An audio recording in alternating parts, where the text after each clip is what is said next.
Like we should be live.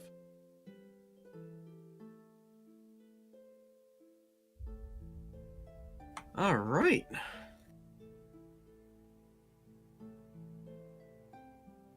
So, in the last session, you guys head to the market to collect your supplies and materials that the queen has given you to accomplish your quest. In that meantime, you found out also, Twerp is actually a queen in the past. So Twerp guided you to the group, to the wall, to head up to the round tower. That you ended up joining Narazian, Lawrence, and Varkas with the mammoth on top of the tower. You guys all climbed into the mammoth and proceed to leap off the tower, and Varkas decided to use slow fall and invisibility to drift behind enemy lines. Now, no one could see this floating mammoth, except for that it jumped off the wall.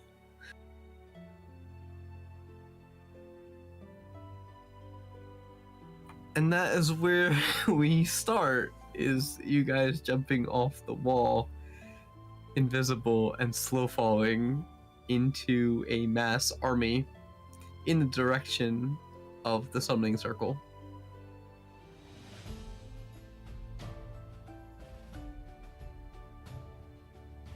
All right, so you guys are drifting in the air. So I'm gonna take it away. You guys can take it away. We're just drifting. That's it. You guys are slightly drifting in the areas. Do we have to do an investigation check to see? Because we can't control where the mammoth goes if we're drifting. Make an Arcana check. Is it safe to talk? We're not the ones controlling the mammoth. Yeah. Narazian's controlling which way it's going. An Arcana check. Okay. What am I? Yeah, I would know I wouldn't be able to control it. Maybe. Let's see. Arcana. I guess that's this. But if we talk too loud, will people be able to tell where we are? I highly doubt it. Got a 19. It would be helpful if I actually had like Roll20 up. Well, yeah. I'm used to people using the D&D Beyond one, so, or rolling their own dice.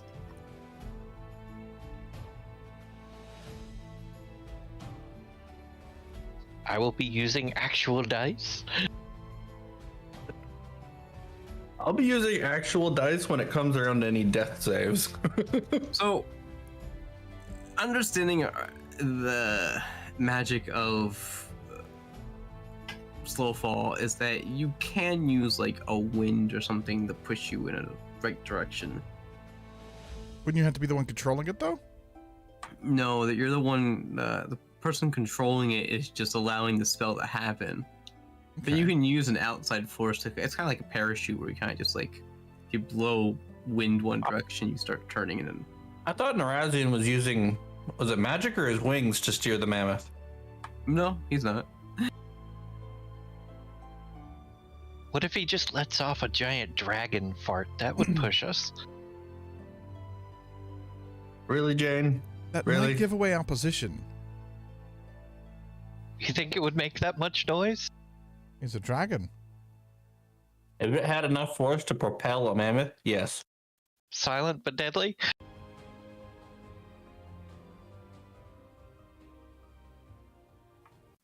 I can't. So, pulling myself out of my shell and just kind of like peering over the edge, just barely high enough. Like keeping myself nice and low, just high enough to have my eyeballs looking over. Do I see our goal? Like anything as far as like an idea of where we're headed? Make a perception check. So, Interesting note. Can we actually see each other? Yes. I don't see shit. No, you look over the edge and you're like, nope, that's a lot of orcs. I am Holy shit. preoccupied with not falling.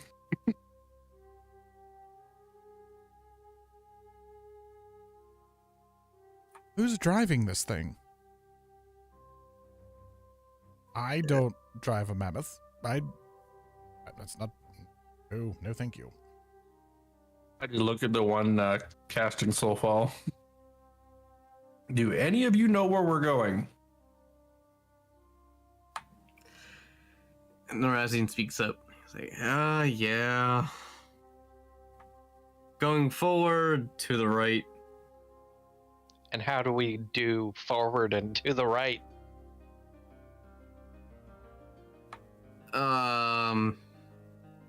Slightly easy? That's a description of the action. What is the action to go forward and to the right? Oh. Yeah. I mean, we're going forward, but how are we going to veer to the right? Varkas, how are you steering this? Varkas just like, That's not what I wanted to hear. Oh, we're going to That's die.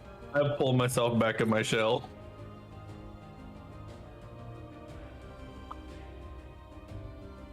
Lawrence is like, let him at him. Let me at him. Just throw me down off this thing. This is the first time I regret punching a hole in that door. You just kind of hear it echo out of the shell. Took long enough.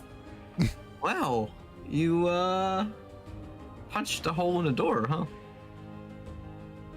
They asked me to knock, so I knocked from the inside while standing outside. That sounds like something you would do. And he takes out a small piece of paper and he's like, that's why there's a wanted poster for you. I'm gonna kill you, Lawrence. You said this would be handled. It's gotten worse if there's wanted posters. No, this is one of like 5. It's fine. I was supposed to search for you, but talk to Lawrence and you're okay. Lawrence, you said this would be handled. He's like, well, it was handled. By blackmail. Said it would go away. I said I was going to speak to the queen for you. I didn't say it was going to go away completely. Completely, it didn't go away You at all. said It got don't worse. worry about it. Yeah, you're not worrying about it. No, I'm worrying about it, Lawrence. How far is it down to the ground? Probably about 100 feet. Well, think of it this way. If we save the kingdom, they'll probably not arrest you right away.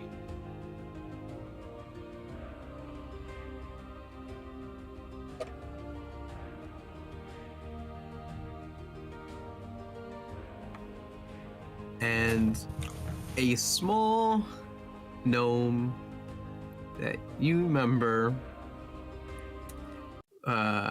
as old and wears a red hat comes and reappears in the middle of this. And he's like, Still standing on my shell. Yeah, and he's like, I'm literally in the middle, inside my shell. you guys didn't wait for me at all. Who are you? And get off. Sorry, Marco. And like hops down. I'm in my shell, so I literally can't see who he is. All of you recognize him as Skitter. Oh dear. Skitter, hello. Hey, boss! You left without me. Didn't know you were coming. Kind of on a time these crunch. 3 did. Such assholes.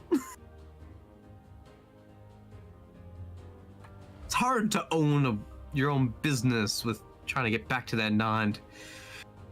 I know, right? You try relocating a whole town. We did. Yeah, I was just gonna say, didn't we do that? I'm not talking about you. I'm talking about them. Fair. Yeah. And Galen crosses his arms and looks at the other Okay. ones and just says, yeah. Exactly. And you just see like Narazian, Vorkus, and Lawrence like all standing there like, okay. So Where are we out of going? character for a quick second. Yeah. I thought of Skitter as a rat man for so long that even now that I know he's a gnome, I'm still picturing a rat man. I'm just picturing a rat man with a pointed hat. Are you confusing him with like Splinter from Ninja Turtles, Oh, no. Mr. Turtle Man? Keep going. Keep going. He's not your leader, Marco. Keep He's going. my boss, Ignore me. not yours. Ignore me. Alright, so, you guys are falling, and then you finally get to the line where the dwarves meet the orcs in battle. I thought we were supposed to get to the behind that line. Yeah, we're supposed to go covertly stealthed on a mammoth Oh, no, to like, directly to He the didn't say we place. landed. He didn't say we landed. you guys are still flying, but you guys have finally reached the point where the battle has been conflicting right now. Like you've been We're passing over the hot zone now. Yeah, passing over the hot zone. How high are we passing over the hot zone? You're about 30 feet. Not that high. That's not high. Well, there was a great distance between the wall and where the orc army was. So you guys finally start going down and down, and Varkas is like, hold on! And he just, after 20 feet, just flips off slow fall. Oh no.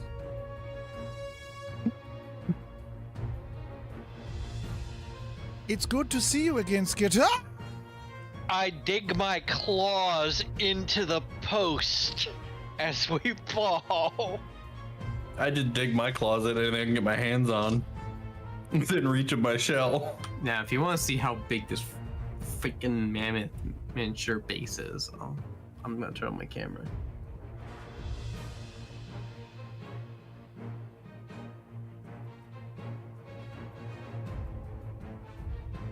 It's not terrible. I still have to edit it.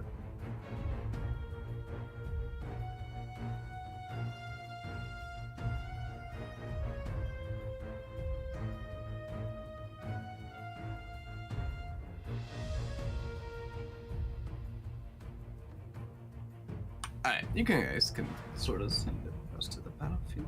It's fine. Kind of. Okay. That's like the edge and edge. Alright, so going over the Mammoth battle. bomb! Going over the battle, between this wall, I don't have no space. So between the wall and dwarves are actually like an army behind them. I just don't have enough room for the entire army. So I made a line of dwarves. On the wall that you guys left, there's a bunch of archers. I put miniatures up there on the wall. There are siege towers. Here's your mammoth. There's a bunch of orcs and goblins. And ogres. Did you just go buy like a ton of like freshly like printed figurines for this particular battle? I'm sure he already had them. I might or have already done this battle, so I kind of mass produced them one day and never stopped until I got enough for the whole battlefield. You guys on this base. I'm gonna put you on the mammoth base because it's just a lot freaking easier to do anything. Here, you guys are on here. There's Farkas, there's Larns, there's Norazian. Alright, so you guys are on this mammoth. The circle that you located, you were off a little bit, but the circle's over here in the middle. There's siege towers. Ogres and trolls. How many everywhere. squished enemies are beneath us? Where are we landing? Are we landing over there? Or are we gonna land in the back? You land exactly where I put the mammoth. You killed 17 orcs or other military things. So there's a big flat pile of squished dead things underneath Yeah. your feet. Yep. And probably a lot of surprised orcs. So, So, as we land, I'm going to pop out of my shell, and I'm gonna hand Jane a bottle. Give this to the mammoth now. Okay, so I'm gonna climb down the front of the mammoth and like dump the bottle in his mouth. okay. I don't think I even have to say what it is. Did you freaking give him the potion of growth? Yes. God damn it. This one will last for 1 hour. Okay. Oh my I rolled goodness! really bad on that one. An hour right. of combat, though. I know. Any roll was good enough to get through this. Alright.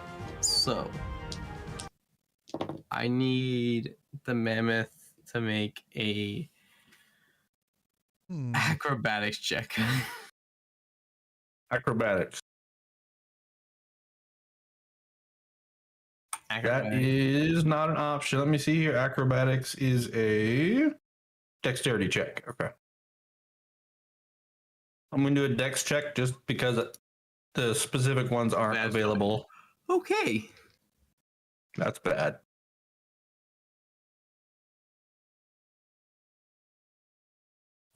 Falling on these creatures and landing so abruptly, it takes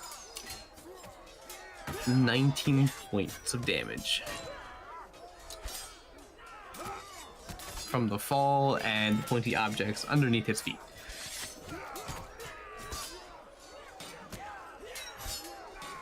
Whoops, not 189, 19. Alright. So, the battlefield you see is there are armored orcs, goblins, trolls, and ogres, all geared up. Looking at you, they're around the ones that are around you. Siege Tower is shooting down arrows. The one that's over here also shooting down arrows and throwing spears. But you also see there's the front line. Most of them are focused to the front line trying to push. You were kind of just like a surprise. A lot of them are like, what?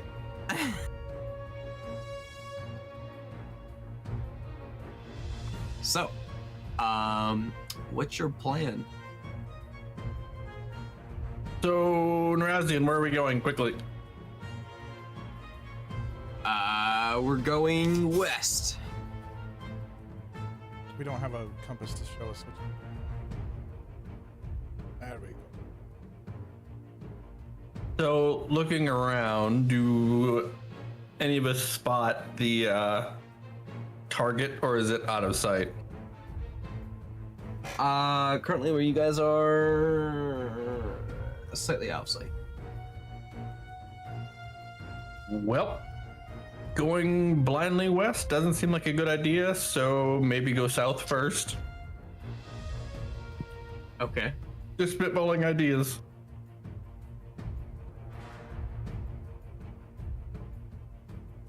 Nobody. I don't know. We're on a mammoth. What does it do? Well, at the moment, we just need to locate what we're after. To the west? Go to the west. If we go south, isn't that past the tower? Up that way? So what does it look like to the south as far as the density of troops? Is it any different? It's very dense. Like, it goes for a long time for these orcs. Well, I guess head west. That's the only information we have. Head west Charge! and start manning the crossbows. Okay. Jane, give this to the mammoth. I hand him another bottle. I repeat what I did before. Okay. What does this one do? Doo-doo. And Wow. 16 points of healing to the mammoth. Okay. Somehow I don't feel like taking chances with our ride. All right. So which way you guys going? What's the plan? Just going south, going west. I gave my vote. Anybody? I say make it trample. Do its charge. Yeah, I Sounds say good to me. Charge west. Go over all the baddies. Yep. So I would say we'll do a trampling charge towards the west. Just at maximum distance. All right. So 40 feet worth of trampling charge. 40 feet.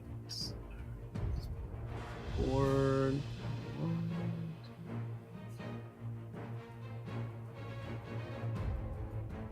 In west direction. Mm-hmm.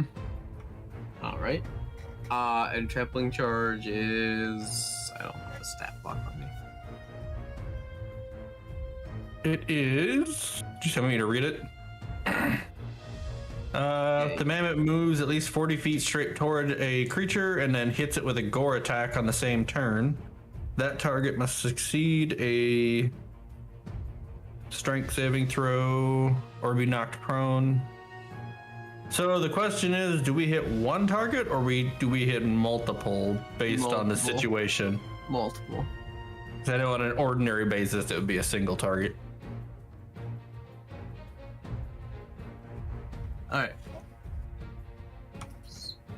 So one. So while he's running, then just occasional swings of the head for gore attacks while he's Okay. sprinting. And whoever he hits has to make a strength saving throw. I can just tell you now, they are not going to survive. So I can just. I'm not rolling for shit right now with a mammoth. What you talking about? Part of the fun. It's not like he's got a plus 10 to his hit.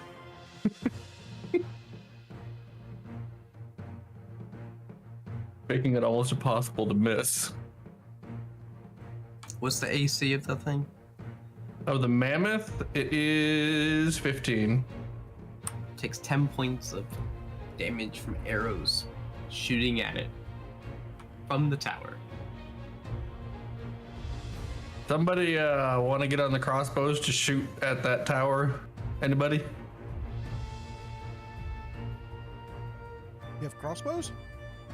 Yes, there is four. Let me read it here. So in our little box, we have mounted harpoon crossbows, and there is, what does it say? Did I not put one on there? There should be 4. Yeah, there should be 4. I don't see the description of that part. Ooh. Yeah, there's 1 in each Ooh. corner. You said, Marco, you said harpoon crossbows, right? Yes. Charge past the bastards. Charge over them. Get in between the two towers. Shoot the side of the tower. Use the mammoth to pull the tower over into the other one. On top of whoever's in the center there. Okay. Well, pick a tower and shoot at it. I'm assuming the first one in the line there. Right, yeah, as we pass the first tower, we shoot backwards into the side of the tower and then make it topple over, like pull it with the mammoth's full charge speed into the other one, where everything falls down in the center on the things in the middle. Oh, got that, Holland? I'm trying to figure out pulling which direction what.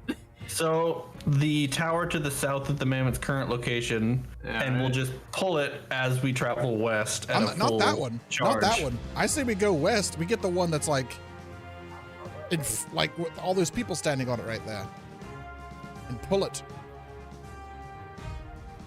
Like we just, I guess, go west through those people in the middle, and then once we get right in the middle there, beneath where the circle is and everything, we shoot backwards at that tower there and pull it down onto the big circle. And it might hit the other tower too and do like a domino effect. Okay. So who wants to shoot while we run past? I don't know. I don't have good. There's two crossbows on that side of the saddle. I'll shoot. Is anyone else There's good one at in like There's ranged one in the weapons? front corner and one in the back corner. I can do one, but it's not going to be good, most likely. I'll do it.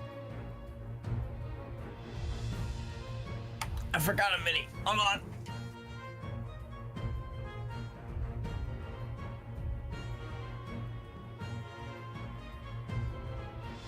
It's at harpoon crossbows, so yes, we're going to harpoon the side of that tower and bring it down on the bastards. I'm gonna grab a mini real quick. Hold on. And we, of course, aim towards the top of the tower so we get the best leverage.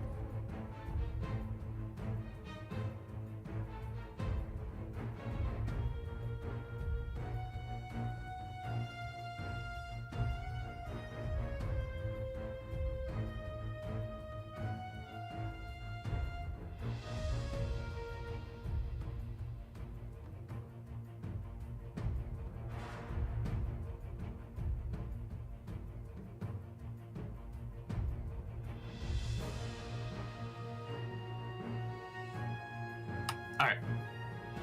Got to make sure.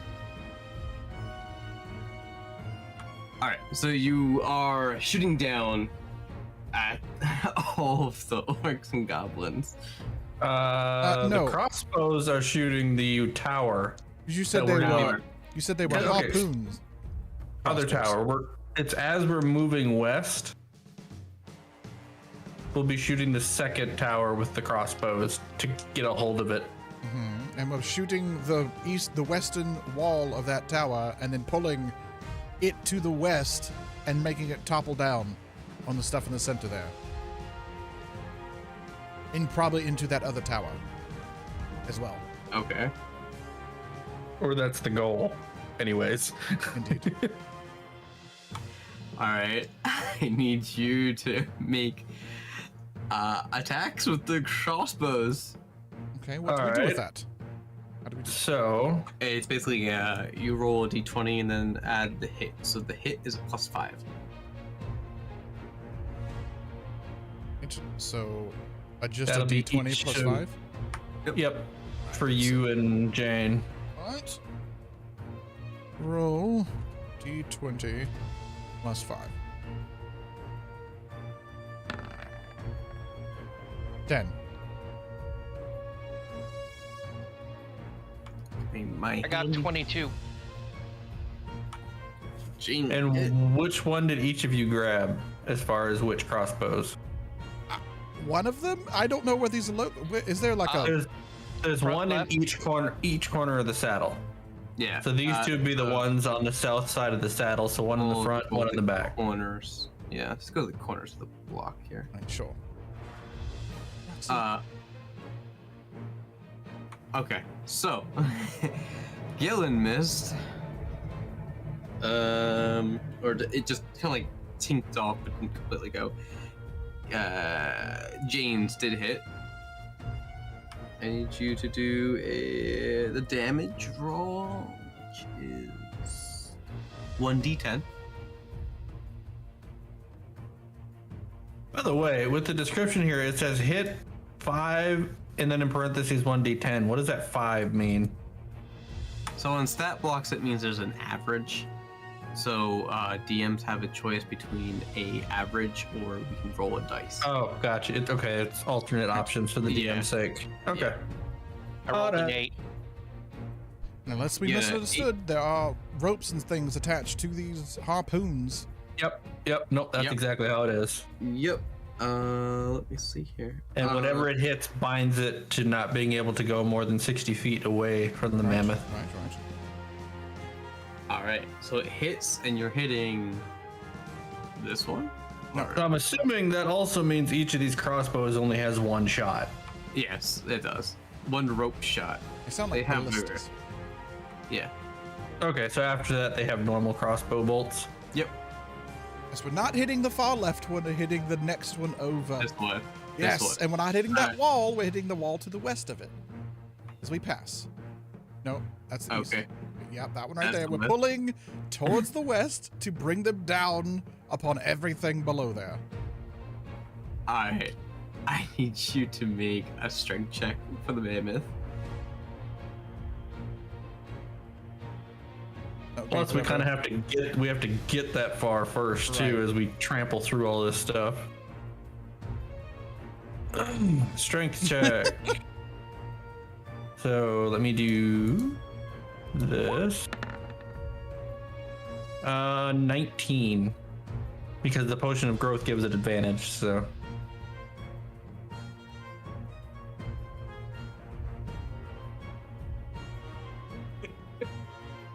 Step taking I off. think Colin was planning for us to do this. All right. I'm trying to think. Well, I didn't expect the mammoth base to be so freaking big. It's huge. Like it's That being said- oversized for what it's supposed to be. Correct. However, it's correct size now that we gave it a potion of growth. It is. It is. No. Actually, because this is a. It's huge normally. Now it's Yeah. gargantuan. So that's a 3x3. Now it's a 4x4. So that would only add 1 square. But the base that it gave is a Oh yeah, the base is overkill. is 1, 2, 3, 4, 5, 6, 7, 8, like 8 tiles. I'm just like, why?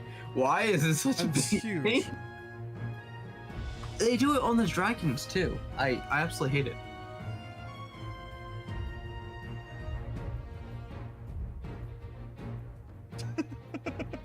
Yeah. So the Sorry. goal is to just keep pushing past until we can Yeah, pull yeah. the tower. The map was not made for a base. I almost want to take it off the base. Yeah, I would say do that. It It would looks like it has probably legs. it would probably stand just fine without it.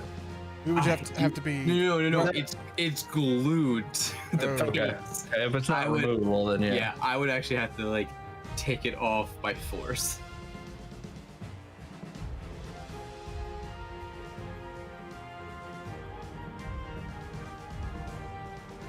All right, so are you going past this tower and Yes, past and we're there? shooting backwards at the western wall of that tower and All right. dragging it down onto everything in that center. Basically, if you go from the edge of the second tower and head west 60 feet, because that's the edge of the rope.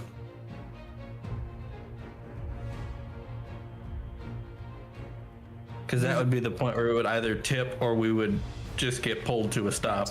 At this point, we're kind of trampling the mages and things too. It looks like, because I think we found them. I need you to do a. It was you said a strength check. Yeah, it came out at 19. I need you to make another one. Technically, I did two. Oh, and now hold on. Is this for the same check? No, this is for a different check. Okay. All right. Let me roll. Oh, that's mine. Ignore that. I clicked Marco. Hold on. Yeah, I already see Marco. Yeah. It actually tells me like what role you did. You did Mammoth or Marco. So 18. 18. So the Mammoth stops as a Cyclops is holding its tusks, 2 hands, holding it back.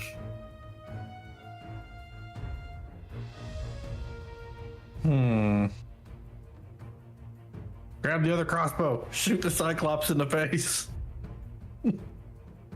Anybody, whether it's Larns or Twarp or anybody that can pop over and grab the other crossbow. I thought there were only 2 and we fired both of them. There's 4. There's 4. We fired the 2 on the south side. There's still the 2 on the north side. All right. So at this time, Narazian's just like, oh, not another one. And you see him go from this elegant elf form to the normal form that you saw before. While he's on the mammoth? While he's on the mammoth, and while he's like sort of shifting at the same time, he jumps off the mammoth.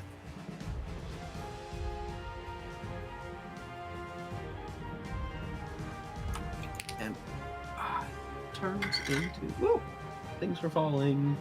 The force of the jump doesn't like break the mammoth's spine or anything, right? It did a little bit damage in the beginning.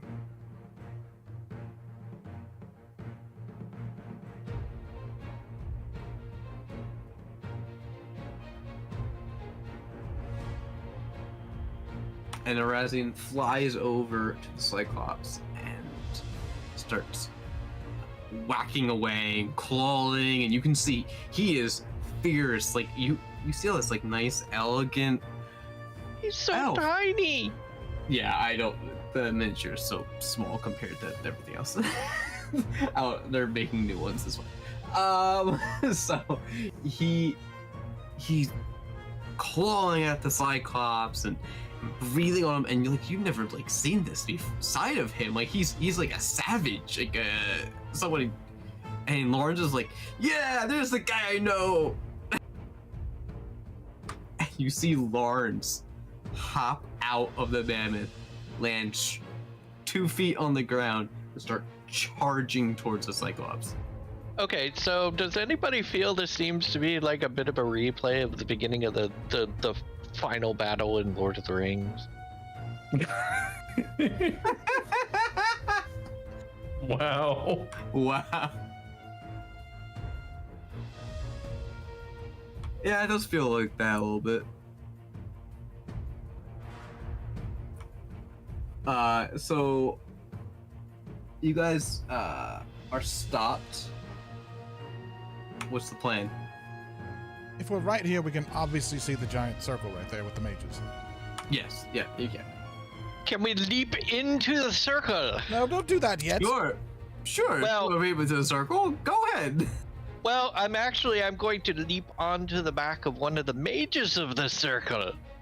Wonderful. Okay. So I will hold my AoE spell I was about to do. Go ahead. I'll do it after you jump. Oh, okay. Nope, too bad. You've already said it. Yeah, you have to stick with the decision you make. Yep. Yep. Go Oh, ahead. well then. Go ahead. Don't worry about me. Jane on, always dies. Jane's on the back of one of the You major. can't blame anybody on this one. Yeah, no, this is straight claws. All 4 feet. All right. Make an attack. I guess you're attacking. I don't know. Yes, I'm attacking. All right. So the outfits these guys are wearing, they are black robed, spiky, purple hair goblins, casting a spell, and there's a symbol in the middle pulsing with a red glow. So is there anybody around the circle that's like clearly there to stop interruptions? There are 22. 22. Go for it. Damage. Yes, there are.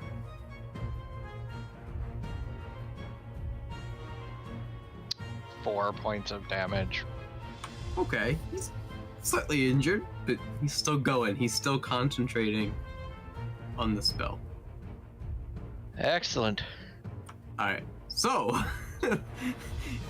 Galen was gonna do something. Yep. Was definitely gonna do Fire in something. the hole. Rhymes binding ice.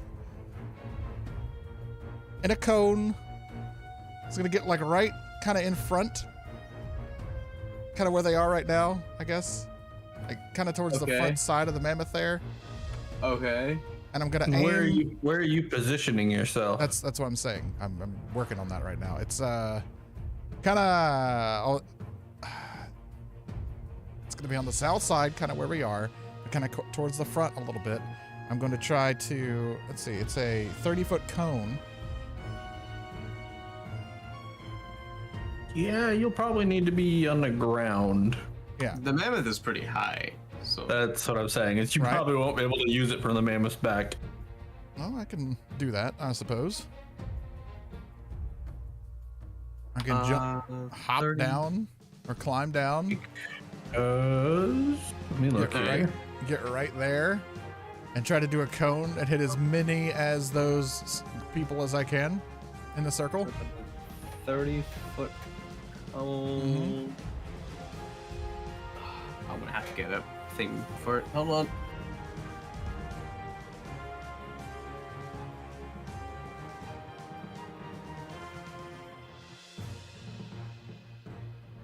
I think the mammoth is normally about 10 feet tall.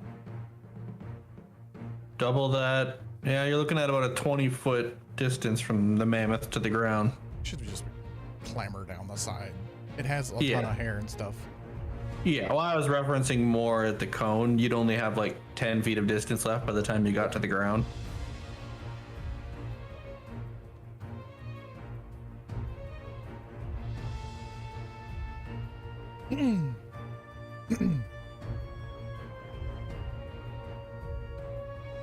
Alright, 30-foot cone. This is for a whole different thing, but we're just gonna go with it. Yep. Okay, 30-foot cone would pretty much cover all of them. Can I not hit Jane? Can Probably Jane use missed a 3 bonus of 'em. action to jump free? See, if you're doing it at the bottom of the mammoth, you would actually hit Jane. Can I scoot around to the front a little bit so I don't hit Jane? Because I would have started casting this like right when we got there. Yeah, you could do that. Okay. And I will attempt to, I guess, start climber down, get into position, kind of hunker down, and then start causing like the ice start to go around the right hand, which now is starting to look like more like a claw of ice, like with the scales, the silver blue scales all the way up through, with like the emanating energy all the way through, and then releases a cold burst of energy in a cone directly out that way. Well, let's see, I suppose, if it hits.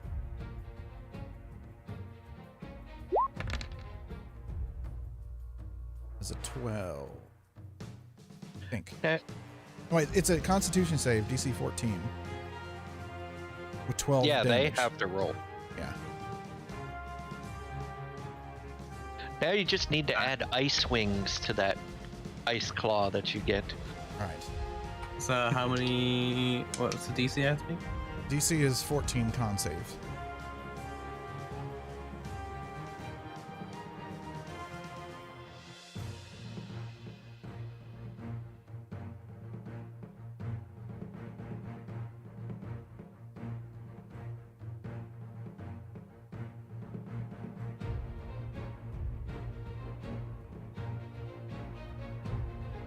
Now, 4 of them save. for them save? Okay. And also something too. Does D&D Beyond calculate my ice stuff from feats and everything? No. No. You need to Okay, add that. so they're also, because this is the first combat we've had since really we've done anything. I have Elemental Adept Cold. Spells you cast ignore resistance to cold damage. When you roll damage for a spell that you cast deals cold damage, you can treat any 1 on a damage die as a 2. You also have a vial of melt water, right? Yes. Okay. Yes. We have that. In fact, that was a very specific search he did. Mm-hmm. Yep. Just making sure. Mm-hmm. So yeah. So you said 4 of them save? All right. Well, it says Where is it? Click on it again. On a failed save, a creature takes 3d8 cold damage and is hindered by ice formations for 1 minute, or until another creature within reach uses an action to break away the ice. A creature hindered by the ice has its speed reduced to 0. It can't move. On a successful save, the creature takes half as much damage and isn't hindered by ice. So if they failed, they took 12 damage and are frozen there. They can't move anywhere. Okay. And if they pass, they get 6. They take 6 damage. All right. Are free to So move. the ones that fail take 12. Mm-hmm. All right. And can't go anywhere. Looks like they're not going anywhere anyways.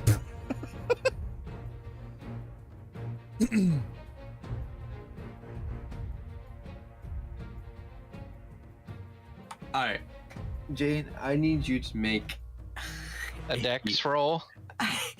a con save. Okay then.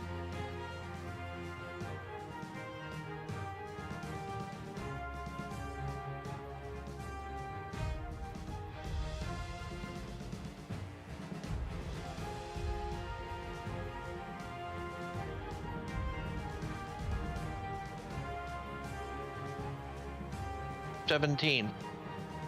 17. All right. So you notice that being closer to them, they were concentrating on the spell, and after they died, you notice that their eyes, when one of them turned around at you, their eyes were red, and each one of them blasted out a red energy towards you. And Lovely.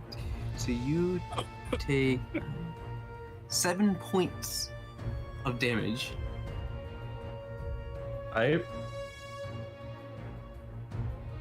And there's only 3 left. Looks like there's But- 4 there. There's 3. Oh, okay. There's 3. That's Okay. the- It's an archer. It's not. Oh, gotcha. The spiked ones are there. You go. Yeah. And the 3, you notice that the chain of line that they were concentrating on for the ones that died moved over to the other 3, and their concentrating beam has gotten bigger and redder.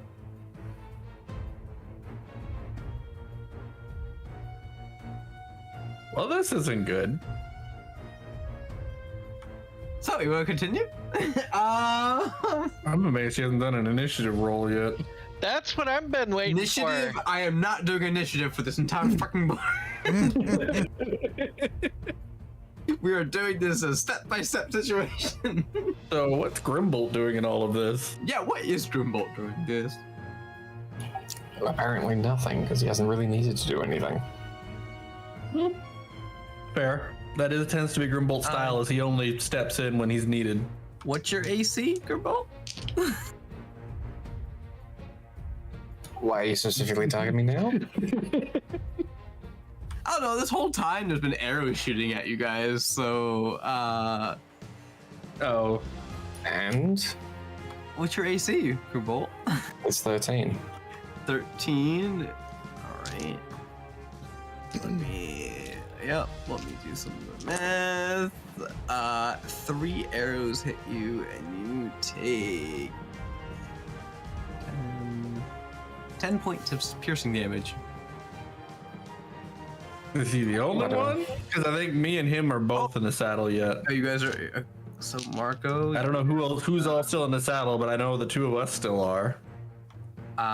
What's your AC, Marco?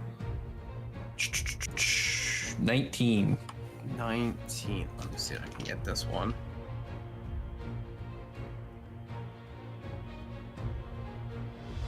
Wow, I can't. No, that's a 17.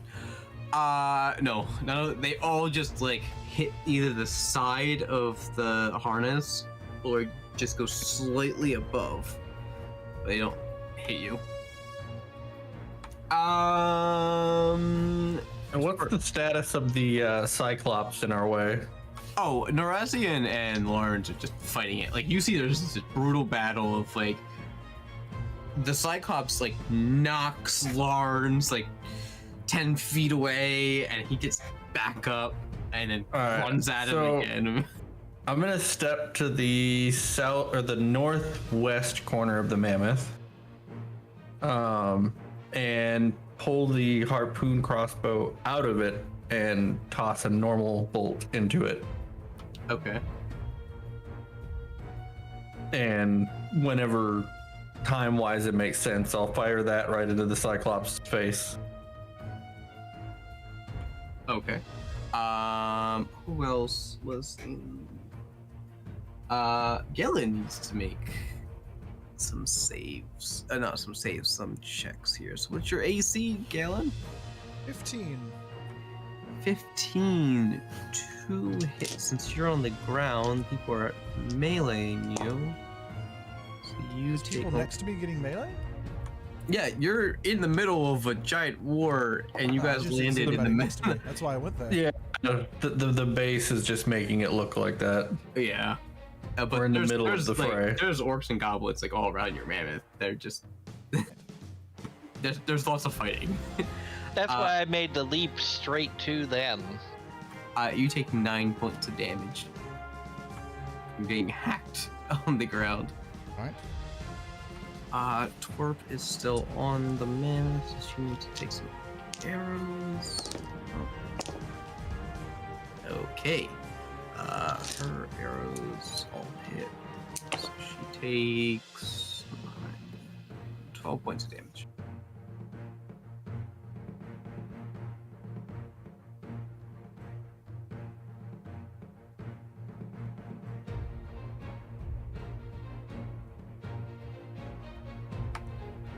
I said 12. 12. All right. Okay. So that's all the. Let's see who else. Oh, Jane. Jane needs to make a. What's Jane's AC? 14. 14.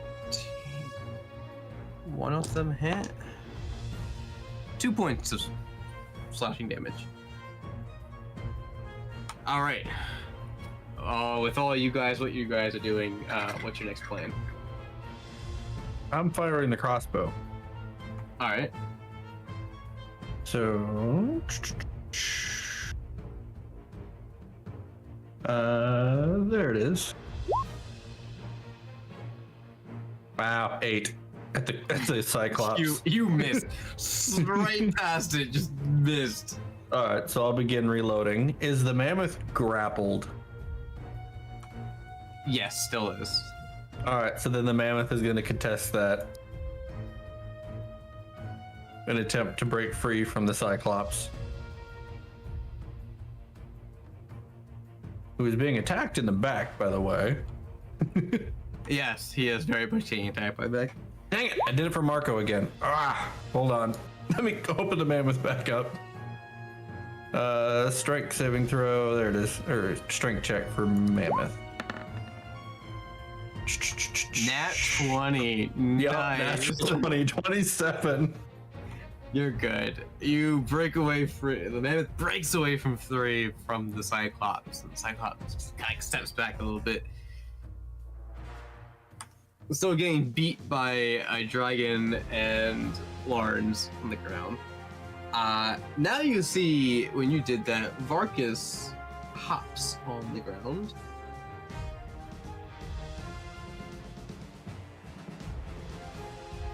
You see him hop over to the other side of the mammoth over there.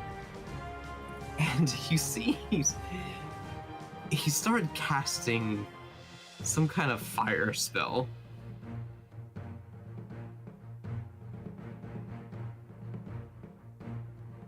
Interesting. And you just see there is a giant ball of fire coming from the sky that starts blasting away like one big giant area. Everyone's crisped in that area. And he just does that a couple more times throughout the turn here. So what, okay, we're gonna go back to everyone else. Grimble, what are you up to? Nothing. Nothing. Let's see. Galen, what are you up to? Clambering back up the mammoth. Climb up. Okay. Put you back up here. Jane, what are you doing? I'm not done yet though. That wasn't it. That was just Okay. that was just my movement. What I'd like to Okay. do is what's that other large creature toward the west? Is that another Cyclops? It looks bigger than the other one. Yes, it is another Cyclops. Is it bigger? Is it Yeah, it's a little bit more beefier. all beefy? What kind of weapon or stuff does it have? Does it have? He has chains and he's eating pumpkins. What? Hold on, let me, he also has, where's his weapons? He has a great club and a rock. Wonderful. Galen is going to, as he gets to the top of the mammoth, survey the field, find the biggest mamma jamma he could find, which looks like it's that Cyclops, right? Probably. That's the one closer to you, or that Right. one. Yeah. And it's within 120 feet, right? I would say so. Right. So he's going to look at it. He's going to see his eyes are going to kind of turn sort of kind of white. And the scales appear up his right side and everything, and the whole right side of his body gets those shimmering blue, silver scales all the way up and down. And he says, "Kill." And he casts Crown of Madness on the Cyclops over there. All right. let's Wisdom save of 14.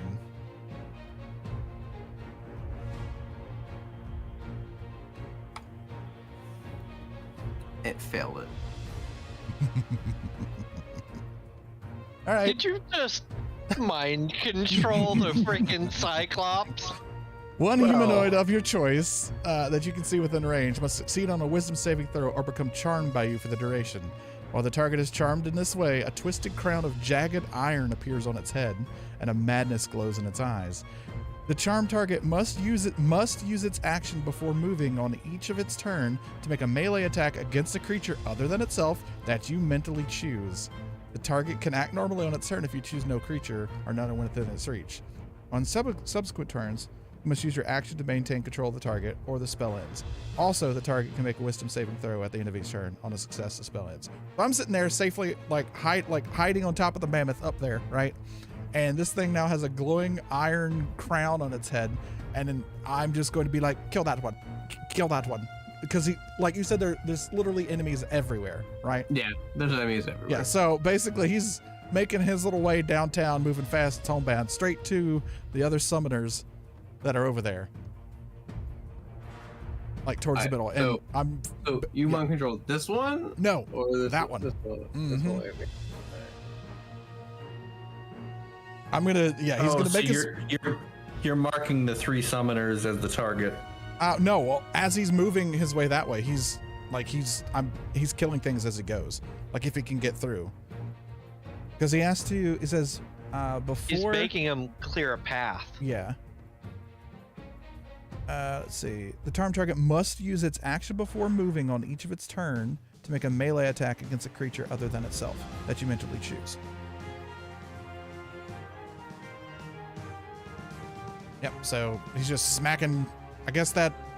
I wish I could show you. Like, is this guy within range? Like, what's his attack range? 10 feet. Okay, so 2. Okay. So I guess he's going to smack the little guy that's 10 feet to his east? All right. Yeah, I'm pretty sure if I roll anything, it just hits. Yeah, it pushes. So yeah, he's just knocking things out. And he's making his way towards the summoners. Okay. And, yep. All right. While this is all happening, where is that bag? I don't know where that bag is, so I'm gonna steal things up here.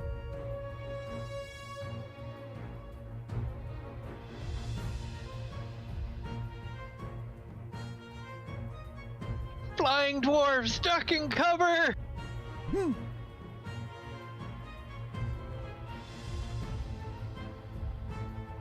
Wait, what happened to the flying gnome They things? finally arrived and fighting. Is that what you're moving around now? Yes, I had a bag somewhere and I can't find it. So I'm borrowing from the front line.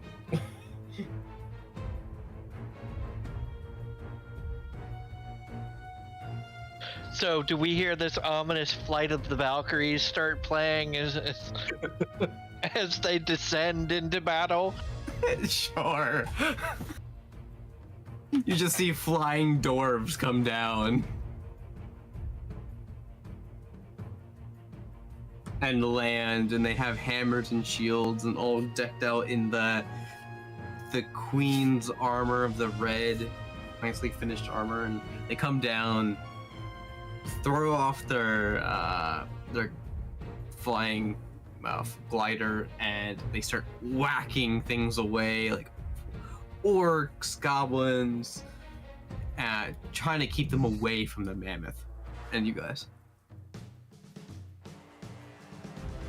And basically around you guys, there's a mini battle happening around you guys while you're trying to do your thing. And then on the front line, there's the majority of the battle. Dwarves, gnomes, everyone are clashing together, and lots of casualties from both sides. You can hear like lots of clank and cling from the swords clashing. How far did the Cyclops make it after he smashed that guy? Let me see his movement. Got this far. All right, well, All right. I guess we're gonna go back around for arrow shots. What? I haven't gotten to move yet this time. Oh, Jane. Jane has daggers to throw. That is right. Jane has daggers to throw. Jane is throwing his daggers at glowy-eyed fellows. Okay. I'm gonna pick the one in the middle first and sling a dagger in his direction, hopefully aiming for a face. Okay. Go for a hit. 16.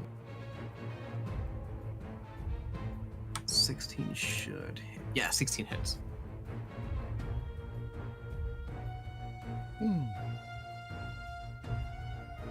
Roll for damage. Oh, heck yeah. 4 plus 3, so 7. 7. One in the middle dies. Putting that over here. And that one also, the beam disconnects and its eyes start glowing more and dies after your dagger finally killed it. Oh, that's the wrong place.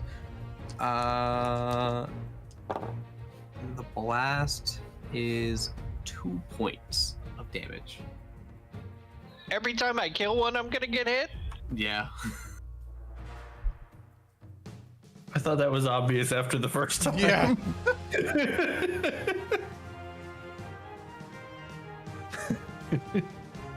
I mean, you had like 5 beams come at you on the first one. Yeah, but I only attacked one. So True. the beam that disconnected now is split between the other two, and their beams got slightly bigger. And shouldn't the beams have gone after Galen instead of me? You're the Technically, you were closest. closer. Yep. Ah. I think it's just a reactionary thing more than an auto counter. Yeah. Jane just likes being in the combat where everything hurts him. Mhm. Okay, who is making the rounds? Do this real quick. They're still fighting. So Norazian and Large are still fighting this quiet Cyclops. Back And I'm and forth. assuming Skitter and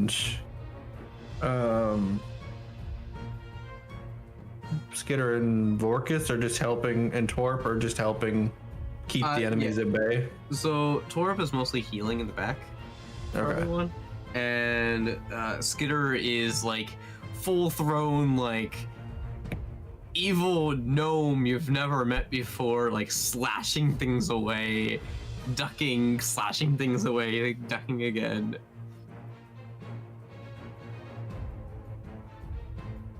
All right, so we're gonna go back around. Mammoth takes 13 points of piercing damage. And I guess we'll go back in the order. So Grimbold, what are you up to? I honestly don't know. He's just sitting back, watching the battle happen. He's like, yeah, it's Pretty chaos much. enough for me. I guess.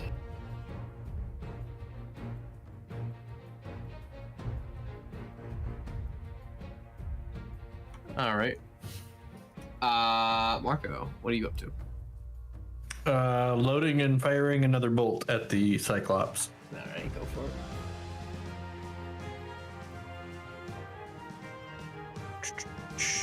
Extras. Let me get this right. Here we go. Mounted weapon. All right, there's a lot of stuff in this thing. I have to split through it.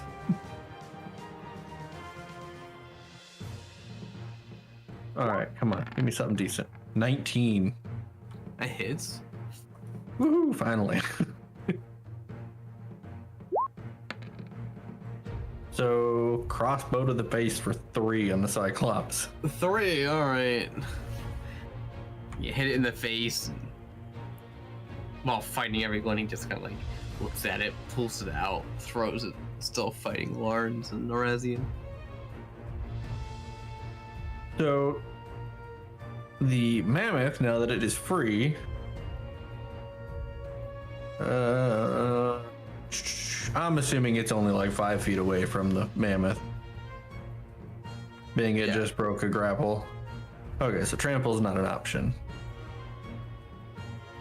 So we are going to. Impale it. Yep, that's what I was thinking about.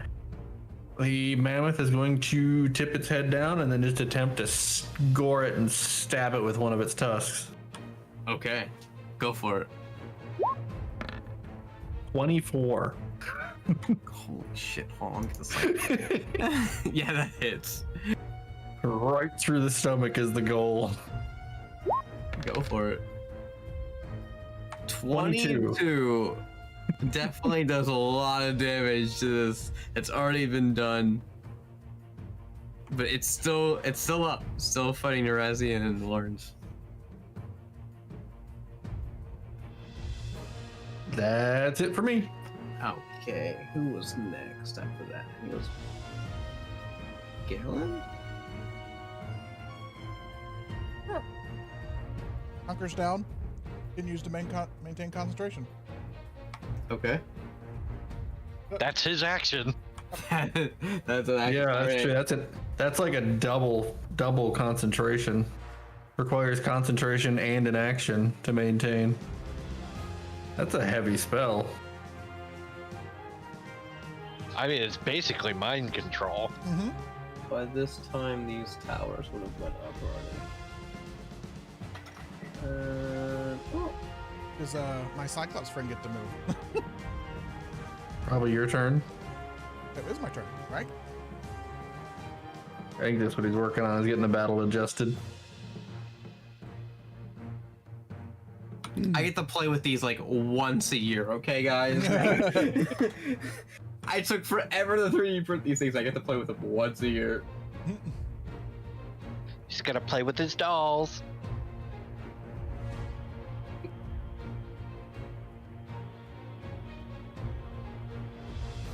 Of course, I still haven't put wheels on them, like a good person would have. They look like they're about ready to fall apart. Fall apart. No, I think that's just the design. Yeah, it's the design. They actually come apart by level. So, actually, Like every D&D thing. like this one, like I could take off the top. Yeah. There's 4 levels to them, and you can take it off each top, and there's a little bridge that comes down. I can't get this one back on because there's so many notches. There it goes. All right. So your ogre friend, what is he doing? Giant Cyclops friend. At the end of its turn, okay, so I get to do its thing. The other Cyclops isn't within range, right? No, not yet. Okay, what's that big guy next to him? That big blob of dude? That? This one? No. The enemy. The blue Right. one. The one that's right to his east. I'm not gonna hit my friends. What's the thing that's it's The blue one at his knee height. It's green. On our screens, it's blue. Oh, it's an orc. It's green. Smack it. All With right. whatever it says a melee attack, so whatever hardest hitting melee attack this guy's got, smack it. Well, that part you don't get to choose. All you get to choose is the target. It just says wait, no. It says make a melee attack. So I mean, it could be an ability. Yeah. Who knows? Right? I don't know. All right. Yeah, that hits it. Roll 3d8 plus 6. Okay.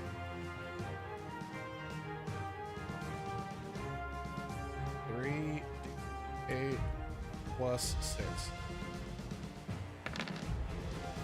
20. All right. Yeah, he's gone. And we're gonna relocate him up here because. And he's moving right up next to the. You know what? No. Yeah, right behind the Cyclops, the other one. He's gonna help kill that thing. I think Jane is doing well Okay. with daggering those things. Okay. It looks like I'm still within range of the other one too, if I need be. We'll see. All right. So Jane's left. Okay, Jane is taking the opportunity to chug a health potion. Okay. Jane is hurt. He should have moved.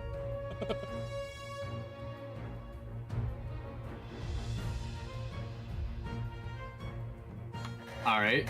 So Jane chugged the health potion, and is he moving anywhere?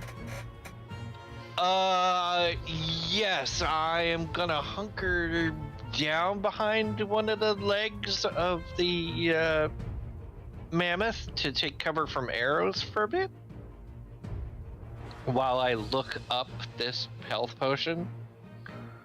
Okay. Because I couldn't remember what to roll on it. The Cyclops does 2d4. Does have to take a wisdom save as well. Oh, wisdom. 14. Nope. Failed. Okay. All right. So we went through a full round. You still see the dwarves are hacking orcs away and goblins. These are pretty beefy dwarves. Like some of them are dead on the ground, but most of them are still living, and like they've killed like 10 orcs by themselves. Like for one dwarf.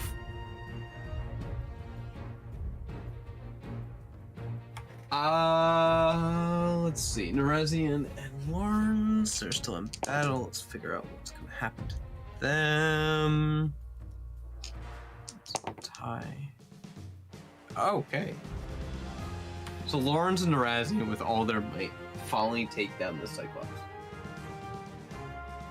I have to say, having D&D Beyond on my iPad is kind of handy. It is. I have it on my tablet also. All right. With that, Lawrence and Nerezian are in, and Nerezian's just gonna take that, and he's gonna just keep fighting off the orcs, and Lawrence is too.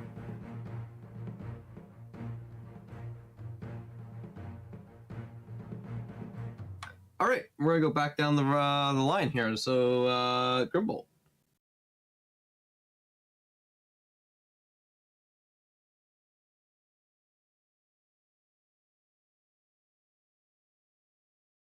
Grimble. I think he passed out. I think he did too. We'll go back to Grimbolt. Well, Marco. So, let's see. The other Cyclops is occupied, sort of. So, the Mammoth is going to. Are they at least 20 feet away? Which The last two mages. Yes. Let me read it here. I want to make sure I get this right.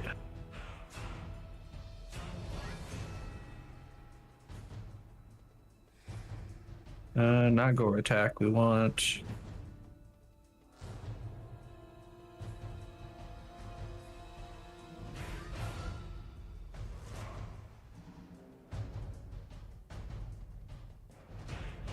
Okay. So the Mammoth is going to charge right between the last two, and when it reaches them, use a Mow attack. And it's basically just going to swing its head and attempt to hit, like, basically guillotine the both of them with the side of a tusk. Okay. So we'll do the one to the south first. Okay. I'm gonna make sure I'm clear of that foot that I was hiding behind, and the one that's coming up from behind me. So when it gets up to that, I'm not gonna ask you to move it because of that base, but when it gets up there, it hits all the targets within a 15-foot wide cone in front of it. Okay. So it's basically these two. Basically 5 feet away, 15 feet wide. Okay. Is it just the two of them, I'm assuming? Yeah, that's fine. Okay. All right. Mow, here we go. Let's do two of those. So the one to the south first. Natural 20 on the one to the south and a 15 on the one to the west. All right. So we're gonna do the first one that you did nat 20 on. This is gonna hurt. Even if I know it's dead, I'm gonna. Okay, so it's been a while since I've had to deal with the nat 20. What are the rules on that? Double the damage or double the dice. Okay, so I'm gonna just double the damage, but it doubles the damage, not the modifier. So right. So you do the damage first, and then so like. Okay, I'm gonna manually roll damage, them. and then you double that, and then you add the hold modifier on. to it. 2d8. I'm gonna grab a couple d8s. I'm gonna do this manually.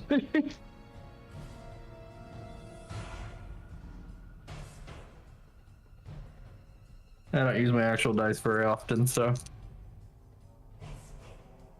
I know, you always make me use my dice whenever we're rolling for something in a completely different game.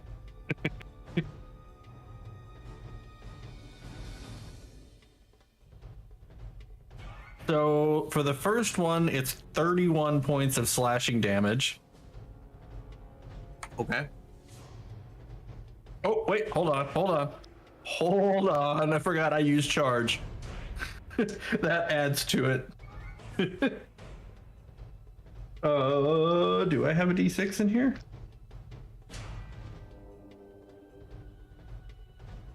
I thought I had a d6. There it is. You want It's me just to at the roll a bot- d6? No, I got it. It's at the bottom of the bag. Or 2d6 actually.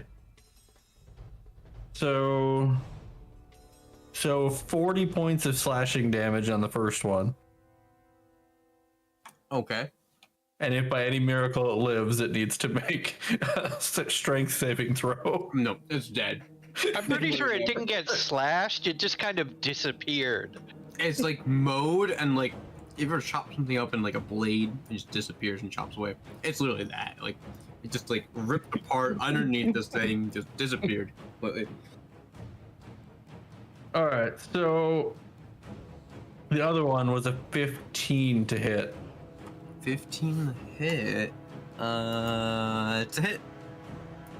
All right. So that's 2d8, 2d6, and a +7 modifier.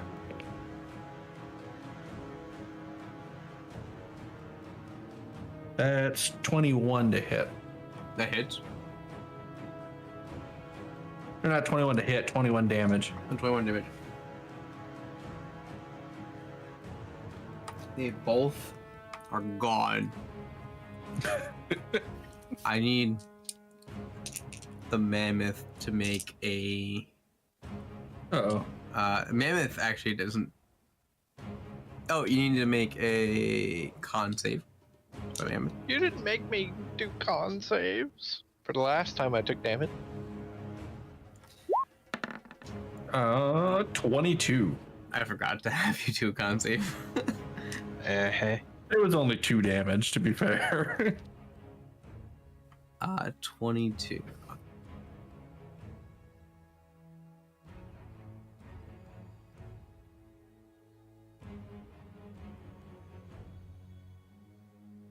There's something very satisfying about rolling physical dice. Which is why I've been doing.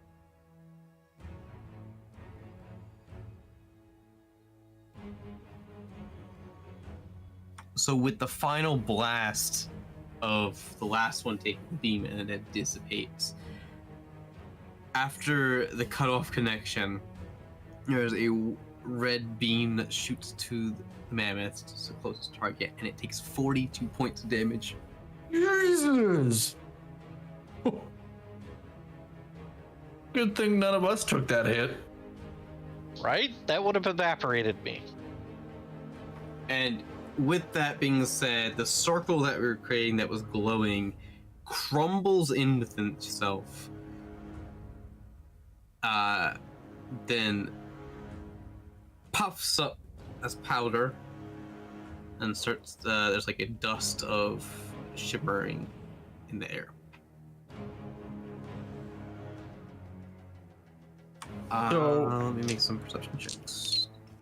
Marco's like, after this hit, do I have time to take an action? You're controlling the mammoth, technically. Okay, alright, that's fair. Alright, so who actually pays attention to this thing?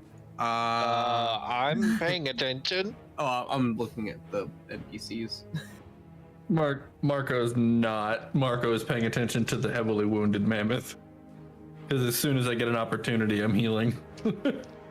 So 2 of them were not paying attention whatsoever. So Torp's fine.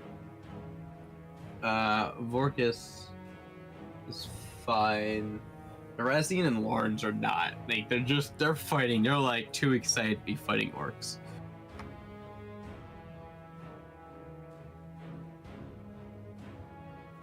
So Vorkus, I don't even know where his spinning went. Where's his spinning went? I don't know. It's somewhere up there. Vorkus notices that you finished killing all of them and there's no more summoning. And he starts yelling, "Hey, let's get to the mammoth!" And you see he runs back to the mammoth. Twerp does too. Who else is at the mammoth? I'll just climb up the side of it. Alright. I think as far as people goes, Jane was the only one not on the mammoth. Yeah, and Lawrence and Erasian are too. Or as far as players go, I mean. I don't even know what happened to his mini. I don't. Alright, whatever. What is over there? Oh, I see it. Erasian's over there. No, Erasian's in that form. Lawrence is over there.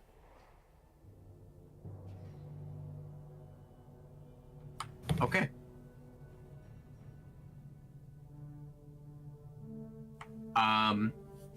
Marcus is like, "Are we all here?" And he's like, he's got like a small orb in his hand, looking around. I need you to make perception checks. Yeah, what's our escape plan? I'm saying out loud as I do this perception check. 20. Oh, no, that's not mine. 12. 12. With your 12, you're like, good. Galen, with yours, you see in the distance that Lawrence and Narezian are still fighting away from the mammoth. All right. Forcus was asking if we're ready to go. And you Start that spotted. ritual. I think Galen missed the point of the roll. We're trying to find a way out, right? No. Forcus pulled out an orb and he's asking if everybody's here. Oh. Gotta go get our people. He literally just told you there's 2 people that aren't here. That one can fly. You can carry the other one. So Vorkus is waiting for a reply. Sure. Let's get them. There's a yell. Over that way. We're leaving. Alright. I need to make. Ooh. Oh. Narazian listens, but apparently Lawrence is too busy fighting orcs.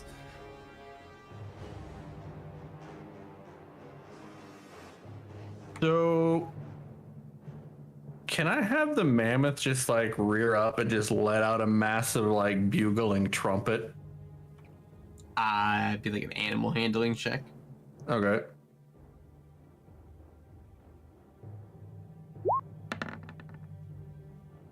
$14. Yeah, I'll let you have it. All right. Ignore this. That should get his attention. Sound effect time. Yeah. Oh no. god. Thank you, Colin. I think you meant me, but I'll take that. It's the best I can do. Wow.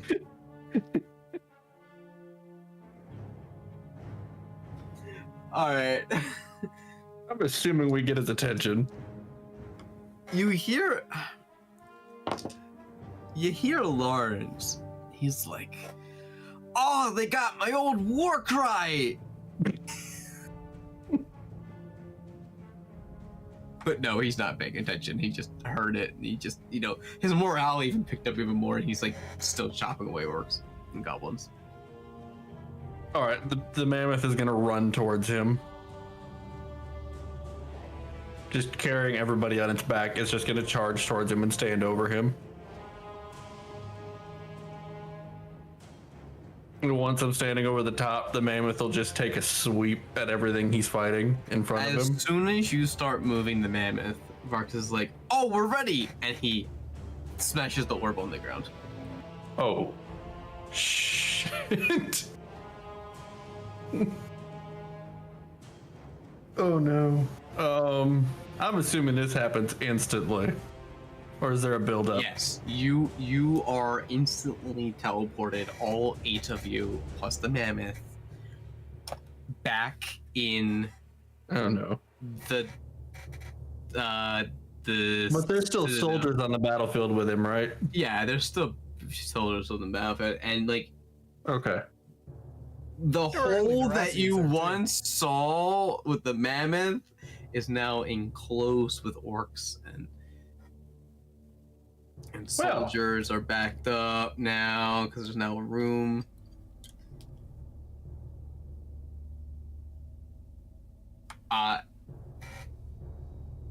And how you guys can't see this, but how the battle goes at this point is the dwarves that you left behind had no way out besides fighting, and you left them to die. And Lawrence and Narazian swooped down, grabbed Lawrence by the shoulders, and Lawrence was like, no, let them have it. And he's like, kind of like, being a temper tantrum, like, no, I want to go down and fight more. And Narazian's just flying off to the wall.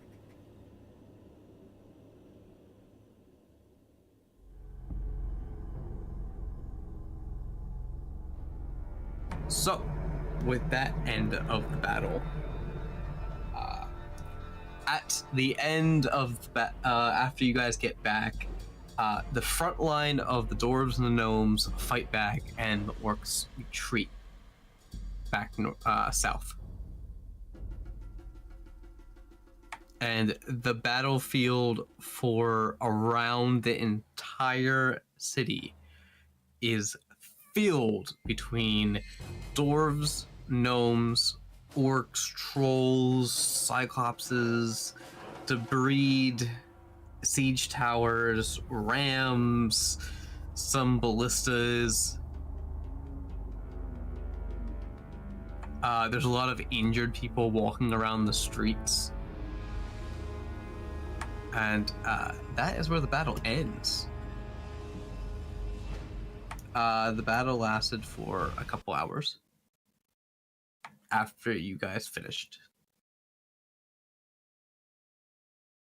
All right, so you guys are now inside the Citadel with the Queen on the throne. You have... With the mammoth. With the mammoth I'm assuming. Oh. in the Citadel. Oh. That room is not big enough for a mammoth. Yeah, this mammoth is just like kind of like squished down, like its legs are like So, bent. Part of the enlarge spell is if it's in an area that it can't fit in, it loses the physical enlargement. Okay. It's just kind of an automatic thing. It's in the spell. If there's no room, it doesn't enlarge.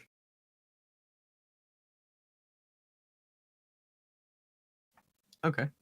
So being condensed like that would have automatically dropped it. Still has the muscle enlargement, but physically it didn't increase, just strength wise. Okay. It works. So a lot of people are injured. You guys are pretty injured. From getting arrows, and the mammoth has a bunch of arrows in it. Torp's a little hurt. Skinner's old, but he's got a few slashes in him, but he's just, too brave to and old to know that he is, injured. Something went wrong with this battle. And the queen's like sitting on her throne, fingers tip to tip. Arms on the arm, or no, her elbows are on the chair, arms, and she was just saying there patiently. She's like, "Is the battle over?" I'm assuming this is not after the battle. This is the moment that we teleported out. Yes. Okay. Well, the battle's not over, but our mission is over?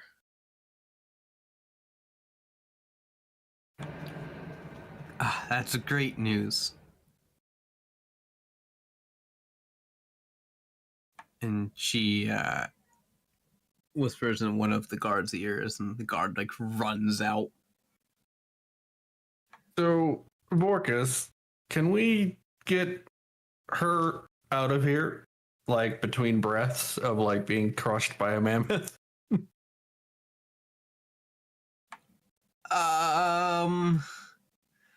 Maybe? Because I can promise she is not going to fit through the way we got in here normally. So shrinking down to a huge size, is she still like on the ceiling in height? Yeah, she's still pretty big. All right, I'm just going to kind of motion for her to kneel down, like just lay down. I don't think mammoths kneel. Well, it would be like a horse, same thing, where the It'd be back legs and front legs would bend and they would lay on their stomach with their legs folded. Elephants can lay down, yeah, easily. All right. It would literally So not be possible for a creature to never lay down. It kind of lays down, and you realize like it takes up Physically like impossible. it takes up like most of the room, like a lot of like the pillar to pillar. Believe it or not, elephants actually like to roll around in the mud. Interesting. So our debts are cleared, right? Marco literally just gets right to the point. I will see it was done. What debt? I don't know any debt. I'm talking about me and Scale Boy. Marco's like visibly pissed off. Now that we're out of the battle, his anger at being blackmailed is coming back. By the way, where is that tavern soldier? Probably cutting off the head of an orc at this moment. Even retired, he still likes fighting. Yeah, we called for him but ran out of time. Yeah. He was completely stuck in combat. Razian stayed behind too, so it should be fine. He's fine then. So, I'm going to guess the battle's over, and while she's saying this, you could hear the cannon fires of like going boom, boom, boom, like like a navy battle where they just shoot off all the cannons at once. It's like that. Artillery fire. Yeah, artillery fire, and like you can hear them like multiple times. Like you just hear the slight pause, and then you just hear them all again, and the slight pause, and hear them all again. And she's like, the sound of the battle ending soon. Well, at the very least, we can promise there won't be any god interference. That is good to know. The rest of it's on you to win. Oh, we have no problem with that.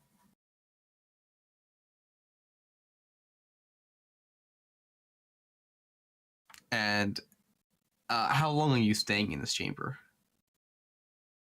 Depends on if she has anything to tell us. We don't have anything else to do? Yeah, I think that's up to the queen. Oh, the queen looks like, you can wander around the city if you would like, but I believe the battle is already on our winning side. I believe a good long nap is in order. I can agree with that. I'll have some things to discuss later once the battle's over. Well, if you're taking a nap, we'll glad you let you sleep in the castle.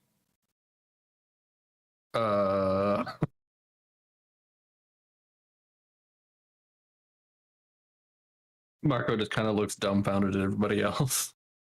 Is that a good idea? Whispering to Galen. I don't know. Are we cleared of our charges?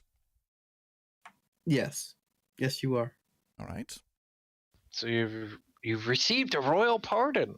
Mm-hmm. Our payment was what? I think we just got items and whatever.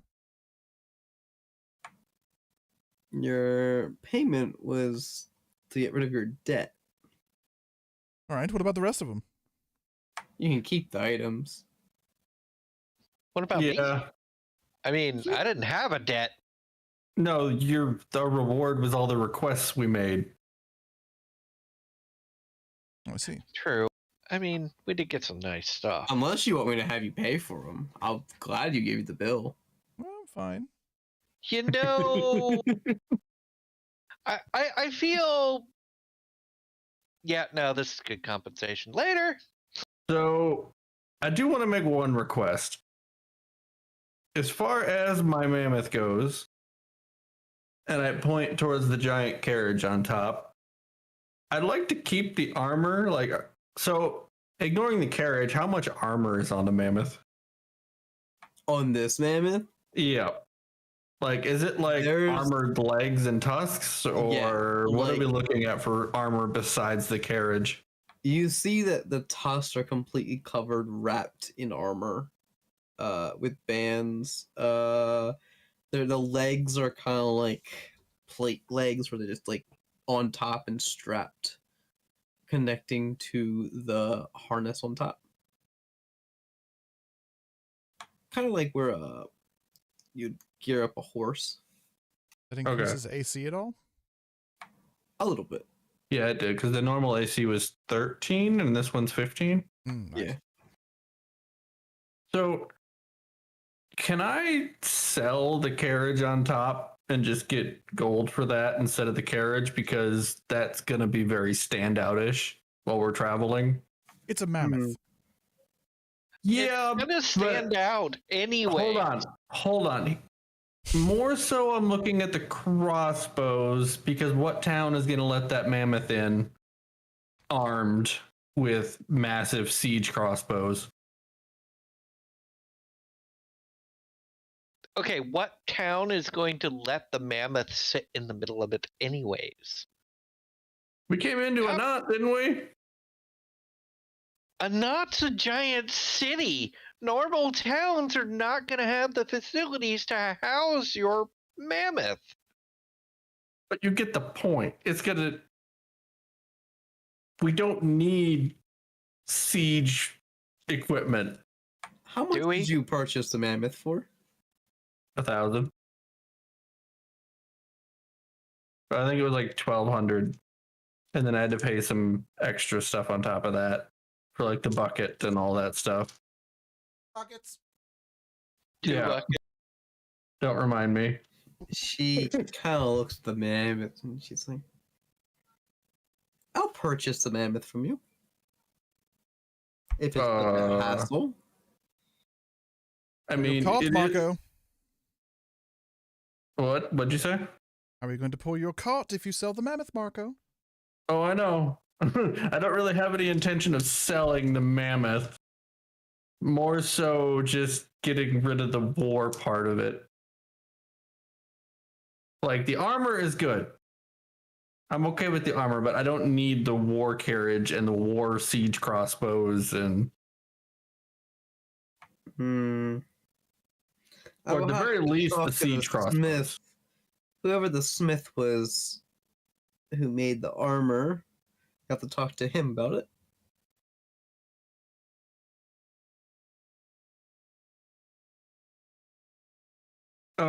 Any idea who that is? He's I have no idea where it came from. He just showed up with it, so... he's the keep smith. He armors all the horses.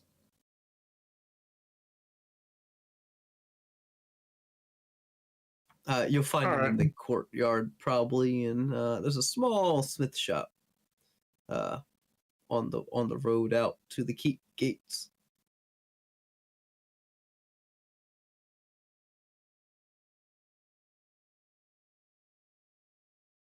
All right. Yeah, we'll talk to him on the way out. But I am glad to take Mammoth off your hands. Yeah, he's our transportation. Is 1,500 gold sound good for you? Well, I paid 1,000 for the mammoth, and I paid 800 for the food bucket. Is that what you actually paid? I don't remember. Yes, that is what I actually paid. I paid another 50 for the original saddle and tack. She thinks a bit.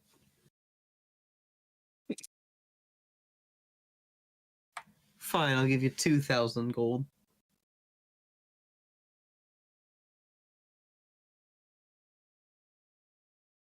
Colin trying to get rid of the mammoth. I think it is. Because it's really powerful. I can take 2,000, but we still need a mode of transportation. I guess maybe not one that's quite so obviously oversized for everywhere we go.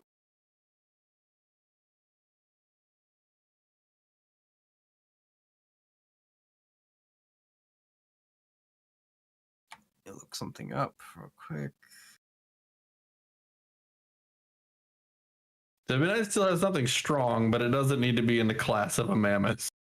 I mean, we could trade it for an airship. No, The mammoth is not worth You an get- airship. you get a firm no from Marco. I've had enough flying for a while. Also, do you even have the funds for the fuel? Probably not. Okay. I'm sure we can manage something. It costs me for fuel to go to a different nation that's 2 nations over is 10,000 gold.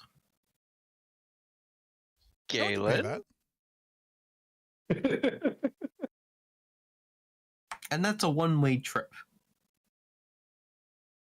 I imagine we wouldn't be like jet setting it back and forth. All right, so Marco just kind of cuts the conversation off. So, what about in terms of practical transportation? I could give you 4 draft horses. how about a flying carpet? That was what I was promised.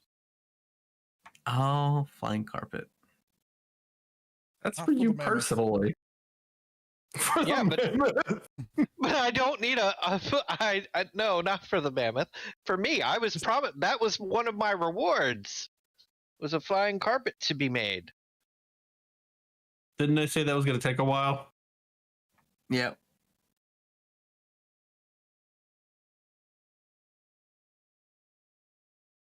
Well, now that the war is won, we're not going to imminently die to an evil demon god. I think we have time to wait for it to be finished. Don't you? Yeah, I don't remember how long they said it was going to take. Like a week? No, Okay. it's longer than that. It's not big. It's like a 6 by. No, I think it wasn't the waiting time he said because they had to call in a craftsman to do it. Because there's none in the city that do that kind of work. Or that have the knowledge to make one. So it was something about that, if I remember right. They had to call a craftsman to a Nant that knows how to make one. Correct me if I'm wrong, Holland. I don't remember exactly what you said, but I thought it was I have to something look it along up. those lines. It's, I have to figure out what kind of. So it takes many weeks to make one. Like I'm thinking like 10. Okay, so we just cycle back around and pick it up. I'm being nicer than the DMG right now. Okay. The DMG says for a very rare item like such as the magic carpet, it says 2,000 days required. Which is To be 5.5 crafted? years. Yes. Oh, okay. So 3 months is a pretty express timeline. Yeah, I'm being nice here.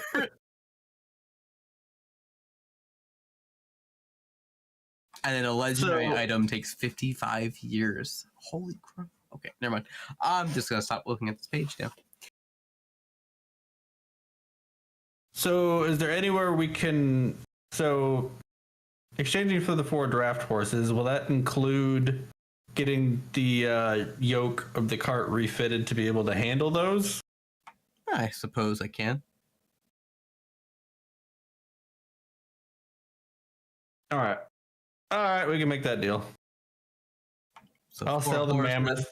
I'll sell the mammoth for the 4 horses and Oh, so even trade. hold on. What if we...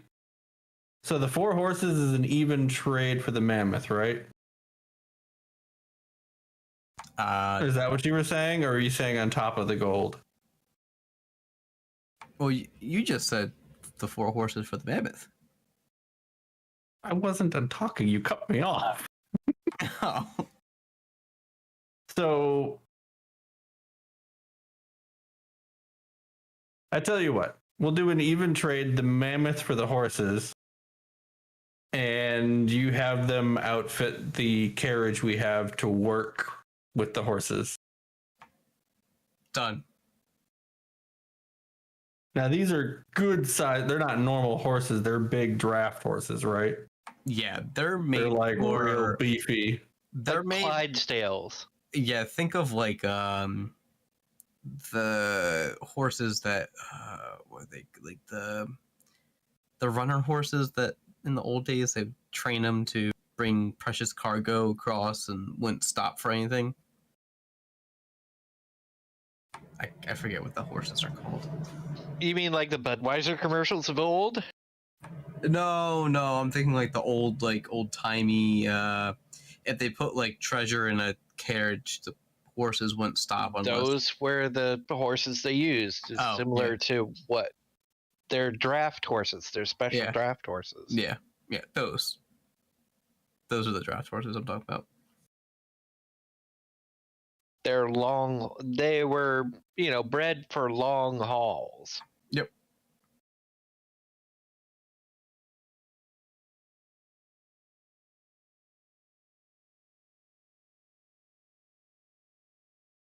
Oh, let's see. I'm trying to pull up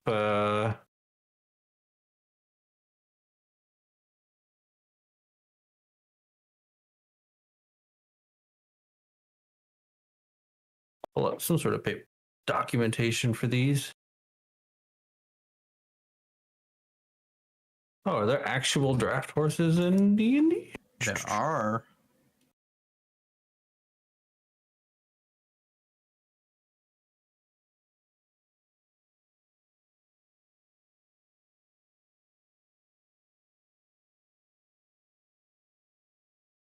Draft horse, large beast. Yeah. All right, yeah, it makes more sense than having a mammoth. It's If a you little have more a- realistic. Yeah, if you have a team of 4 draft horses hauling that thing, then we should be more than good. Yeah, you can say you have 4 horsepower. Wow. So what kind of weight can they pull? They can pull a lot of weight. Hold on. Yeah.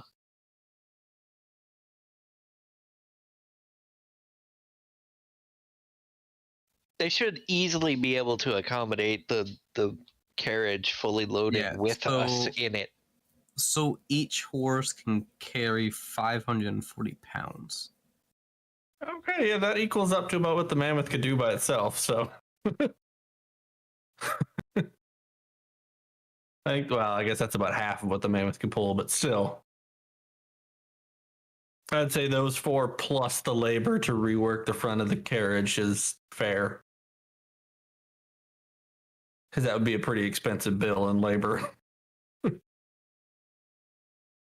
All right, that works for me. All right. For the hell of it, I'll give you 500 gold. Done. So 4 horses, Draft horses. 4 draft horses, your carriage outfitted, and 500 gold. Yep. Deal. All right, let me take care of this here. All right, so where can we go to get some rest? Well, if you want to stay in the keep, you can stay here. If you want to find one of the taverns locally, you can. I'm thinking a tavern. Oh, don't know I about was you thinking. guys. I was thinking we could just, have them be shown to our rooms, have big, lovely beds to curl up in. That's true, but I don't know. I mean, Is it safe? I mean, would it be safe to go across the city at this point? Are things calming down? I know there was a war going on outside. The panic in the streets. travel throughout the city might be difficult. yeah, I mean, if we stay here, we get the royal treatment, if you know what I mean. Right. Might be best to stay here, at least for now, while everything settles down. And probably amazing food. Yeah, that's what I'm thinking. We can just enjoy the castle. And see what the next leg of our journey might be as well. Yes, don't you have to track down that one guy? Yeah, I think that's where we're headed next, is finding Kazar. Indeed. He's on. That was our main reward for this, helping them, was them Very helping much. locate Kazar. That was the big thing we were after. But we could talk about all this when we rest. Indeed. Yeah, when we get up.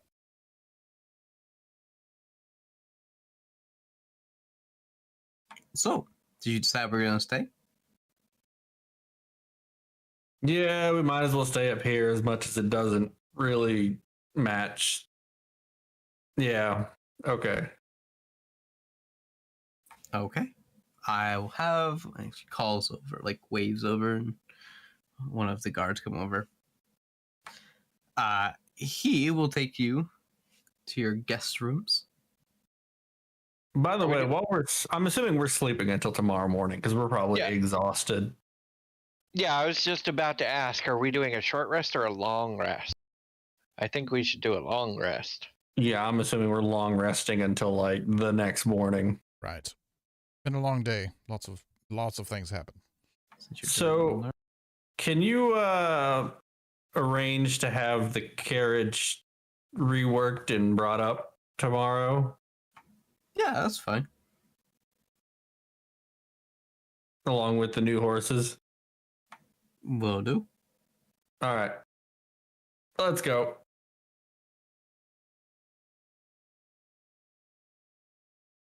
So you follow the guard up through one of the many hallways that lead out, and he starts going up some staircases, and then on a tower, and then opens a door, and it leads to another hallway, and each side you pass, there's a room, another room, another room, another room, and he kind of uses the hilt of his sword and pulls it out a little bit from his and knocks, and the door opens, and it's an empty room, very elegant. He's like, here's your first one. Goes to another one, the next one, opens it, swings it open. He's like, here's another one, and then he does the other two that are across the hallway. He does the same thing. He says, all right, there's 4 rooms. Any chance we can have some food brought up? Yeah, I guess so. Because I'm starving after all that killing. Yeah, we'll have the chef bring you some food. All right. I'm just gonna wander into my room and fall over. Pretty much the same. Same, indeed.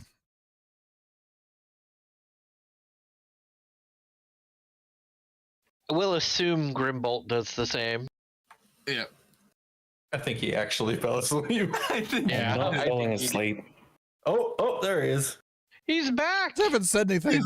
yeah. I Yeah. haven't needed to say anything. You did when we asked you what you were doing, and you just never responded to us.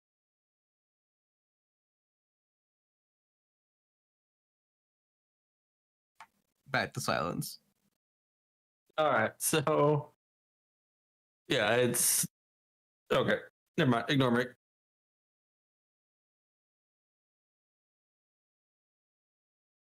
All right. So you guys spend the night. Each room, it's basically it's a queen size bed with the poles going up with elegant well, like I guess like curtain things that go around the bed. The room is it's carpeted. It's got drawers, dressers, all made of wood, nicely. Something that like a noble would stay in. More like a princess from another kingdom. We all have princess rooms. Yeah, or a prince or a princess room. Okay. And also it has each room has a bathroom to it, attached bathroom. Wonderful. Marco's just gonna grab the blanket, wrap it around himself, and lay against the door. I posted what Jane's doing.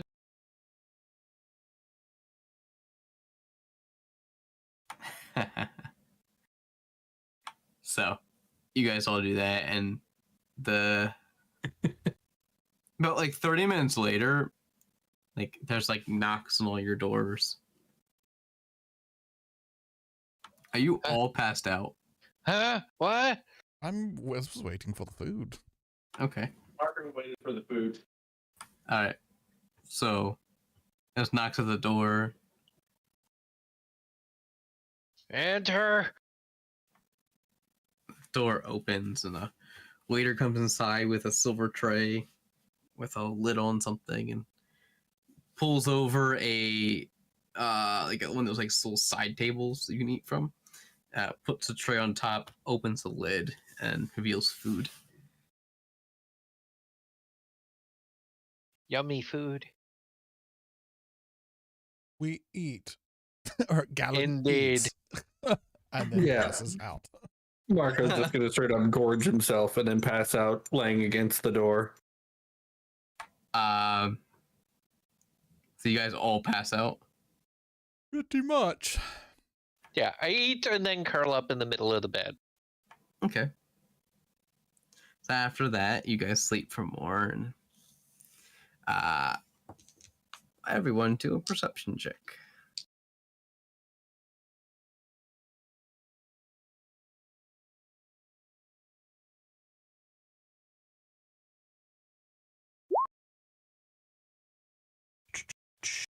Gerbolt's wide awake, apparently. 26. And Marco is too. 26. It's a natural 20. I mean, they just got done blackmailing me, so I'm not comfortable sleeping in the castle, so... So you all notice, like after a couple hours of being in your room, the cheering that is going on outside from the entire city. And there's like fireworks going off. Some cannons. Not like shooting an object, but like just the sound of it going off. We're like the unknown heroes of the entire freaking kingdom.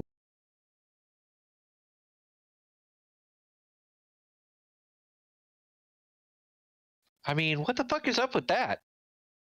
Wow. So with all your perception checks also, you would notice that there's a slight knock on your door.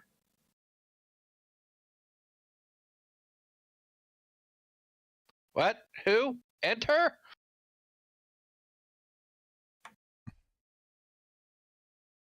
Galen gets dressed first. Goes to the door, opens it. Hello? And there is a servant waiting at the door with, on a silver platter, a note in a letter. Right. Take the note and read it. Okay. Anyone else? Yeah, could enter. So the waiter would come in and have this note on a silver platter for you. all right, and sit up and retrieve the note. Okay. Marco and Gerbolt. Read it. Yeah, I'll take it through a crack in the door. Okay. So you all read the basically almost the same time, and it reads, "The Queen requests your presence tomorrow morning at 9 a.m." Thank you. Closes the door, goes back to sleep. Yep. Yeah, Exactly the same thing. Only we knew what time was. yeah. What time is it now? Is there a clock in the room? No, there isn't. Wake me up when it's time, in enough time to go. Yes, come knock on the door when it's 9 a.m. Oh, no, before 9 a.m., so I'm not late. It's that tomorrow, Tomorrow. Yes. and it's morning now. What? Or no, wait, hold on. Is this? Have we slept yet? What time is it? Like, is it evening? Noon?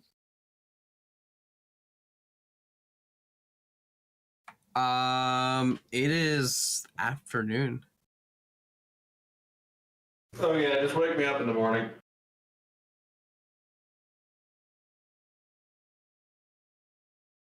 Pretty much. Yeah, it's wake me up at around 8 in the morning. Okay.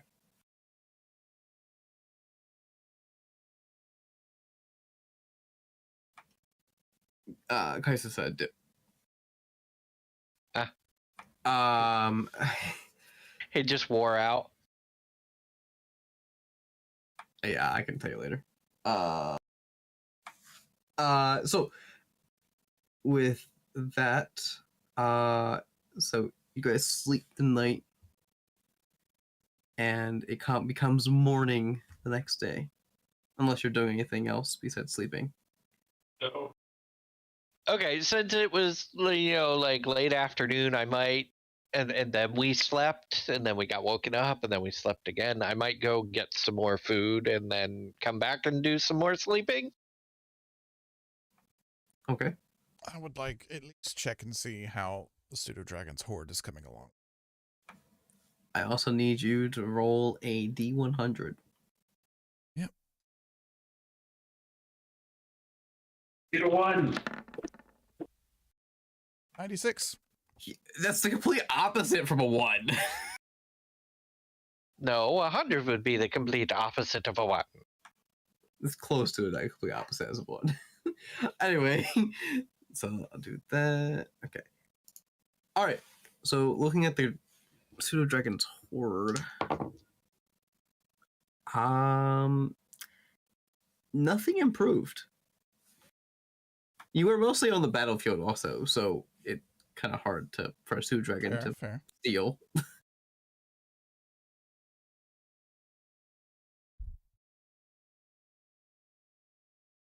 Especially one as chunky as yours. Yeah, Yeah, you probably would have ended up dead trying. Indeed. So, with that, you guys the next day are woken up with a knock on the door. Well, by this time we've had a really good rest, and so I wake right up. Okay. Does everyone else know? Yeah, Marco would have already been up by this point, and he's just basically similar to meditating, just kind of contemplating. What's Galen doing?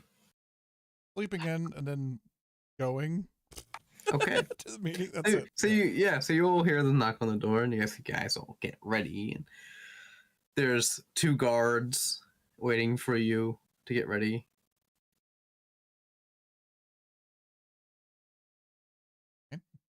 Well, I get ready and follow the open my door and say lead on. All right. So you guys all walk out, In the and hallway, I suppose. one guard goes ahead, one guard goes in the back, and help you go down the stairs again into the hall that the queen stayed in, that you met her when you were transported. And there's an audience, very lots of nobles and citizens of this capital. And there's like small children all dressed up, and you see you guys walk around to the very edge where the door is to get into this grand hall, the big doors, and the guard says, "Wait here," and the front guard goes up in front of the queen, takes a small bow, puts his hand on his chest, kind of gives like a salute to the queen, and walks over. The guard that is behind you walks in front of you and says, "Come with me." I guess we follow.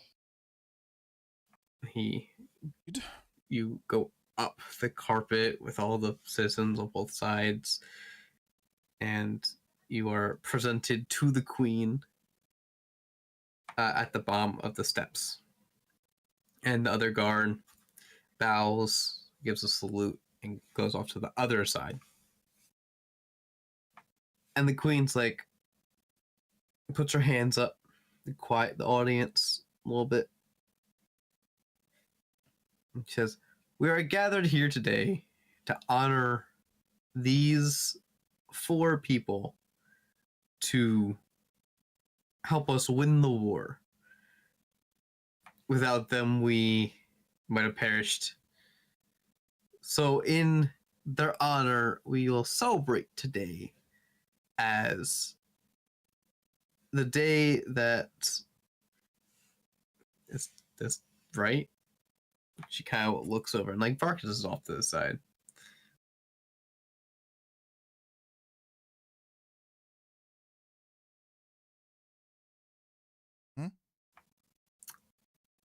Your party name? I have to find it. Bear arms. Bear Arms. Oh, that's right. The group called Bear Arms is the group that helped save us. So, in honor,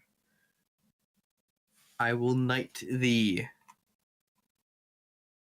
And you also receive this medal. And so she takes a sword that Torp gives her, presents it to her, and takes the sword. And Torp's holding 4 medals. And she goes over to the first person. What was your order of marching?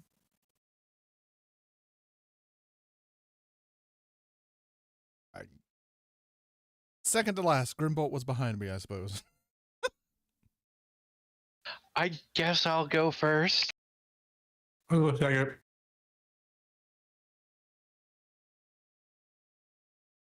All right, so she goes up to Jane first.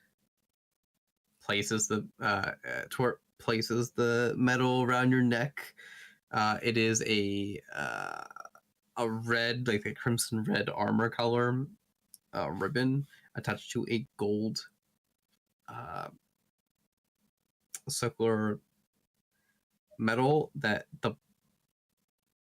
it's the hammer and the axe crossed put on it. And she says, "Kneel." I take a knee. Okay. And the queen says, "I dub thee," and does one shoulder than the other. Then she goes to the next person, which is Marco, and Torp puts the medal on you, and the queen says, "Kneel." I kneel. All right, and she says, "I dub thee." She goes to the next person. Torp puts the medal around Galen. I kneel. All right, and you kneel, and she says, "I dub thee," and then goes following the Grimbolt, and Grimbolt just automatically kneels after Torp puts the medal around his neck, and she does, "I dub thee. You may arise, as you are knighted by the Queen of Anand." Knights, what? Just Anand? Then you are now knights of Anand. Beautiful. You are knighted by I, and I can only give this honor. Me. Do people have to call me Sir now? So like Sir Galen or Laren? If they wish. Ah, excellent. So Marco kind of fiddles with his medal a little bit. So this doesn't bind me to you, does it? In any obligation or anything? No. Okay. It's just the Just meta. not to be rude, but I have a queen I serve already. Oh, In front of the big procession with everyone there. He says this. Yep. Oh yeah, it's something that he doesn't play around with. Yeah. I He probably makes it- already met your queen. Probably. I'm assuming. Have you ever visited the moving city of Lavaria? I have a couple times already. Yeah. Very nice woman. My devotion is only to her. That's fine. It's not a devotion. It's just getting rewarded for what you've done. Marco will tip his head and kind of fall silent again. And then Twerp's like, turn around. Okay, so I follow the instructions and turn around. So Jane turns around and like the crowd starts cheering and clapping. Oh, during this, Jane's tail is like going a mile a minute because he loves this sort of thing. And then Twerp's like, you can go down the carpet now. Jane tries to like saunter as best he can down this carpet. Do a performance check.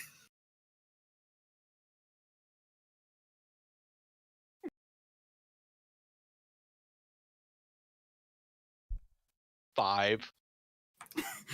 You try the best you can, and you're just like, I'm too proud, and like everyone's just like, what is he doing?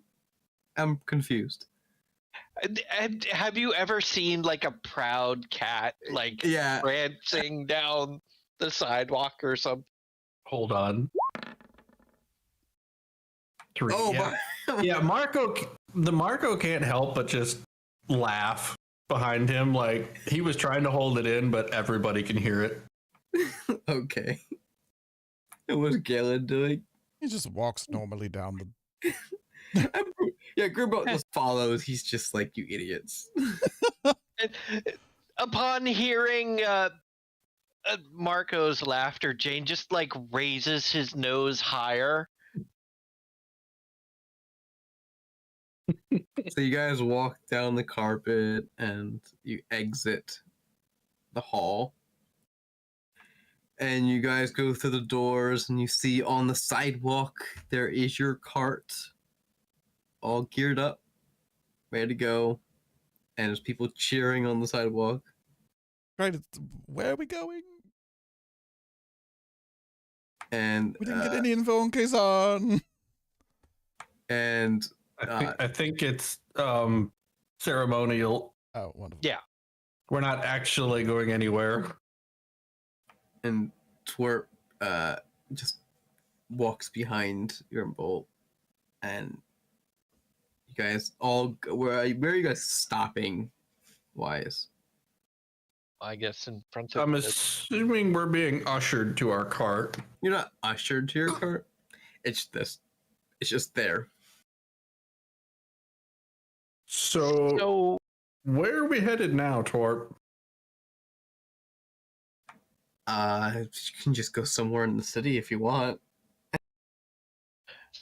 or you could stay here. It's up to you.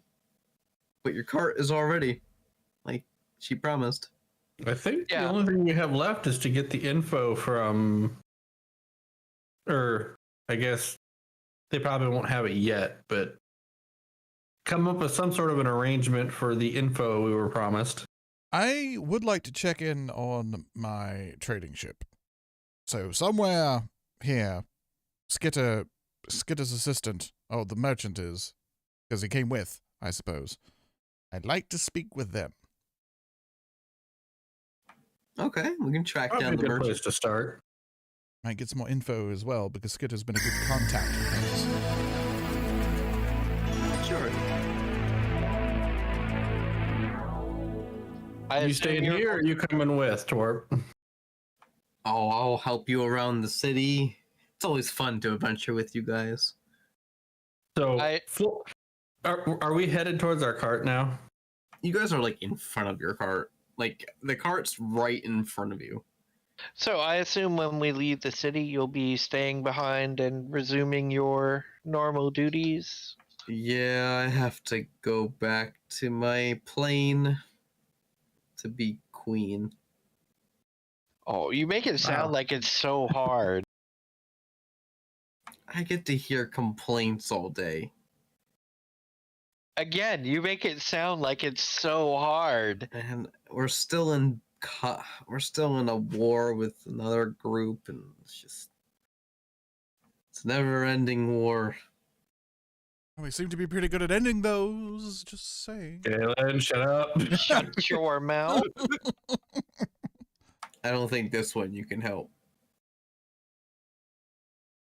So, fully intending to basically remove her royal image, I scoop her up and set her on my shoulder while I climb onto the carriage. And she's just like fine with it. She's like, whatever.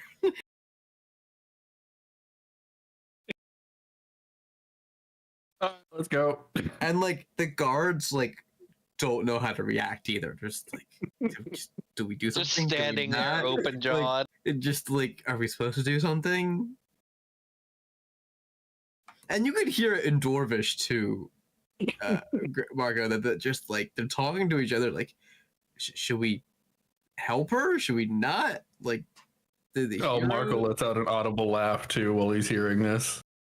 And just laughing at himself. And of course Twerp speaks up and says, no, and in Dwarvish, no, you can leave me alone. Go be somewhere else. Any idea where Skitter is? Swap, we can go find them. Oh, Skitter's probably at his new house. Then to Skitter's house, I suppose. I mean, we've got Skitters. nothing better to do. Indeed. All right, I'll climb up and grab the reins. All right. Twerp will just hop next to you. just climb off you and just hop next to you on the front seat.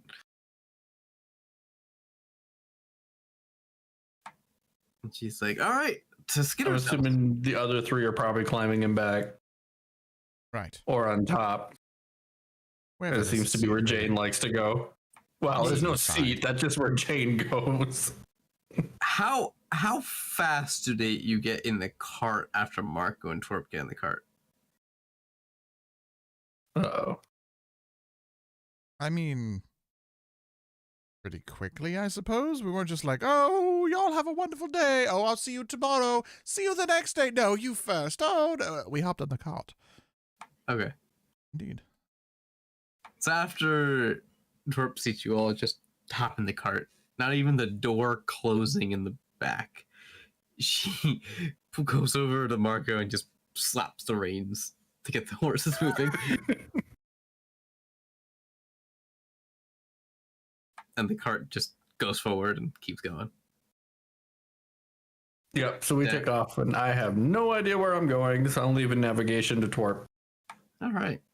So going down to Twerp's just giving you directions, and you're going from the top part down to the next level. And Twerp is going to direct you to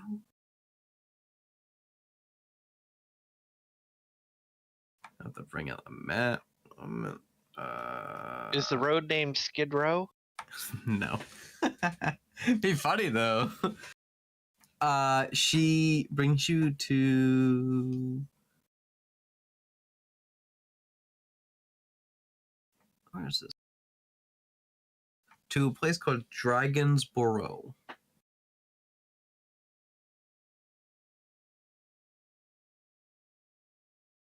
And there is a large manor, actually a couple large manors in the area, and she stops in front, and there's a nice gate with some hedges, iron gate, and a road leading up to the house. And this house is it's a nice sized manor, and She stops, says stop at the gate, and the gate opens up with the guard standing by, and she's let through. Cart goes up the road, and you guys swing around a fountain. Not even a fountain, it's more like a stone fountain without the pump. Basically, it's just still water. And you are parked in front of the door. And she says, "Oh, we're here." She hops All right. off the cart and Lead the just way, goes Galen. up. She goes up to the Twerp's door leading and the way. starts knocking on the door like really fast, like just nonstop. And disembark and join her side by side at the door. And I start knocking on the door the same as her. Okay.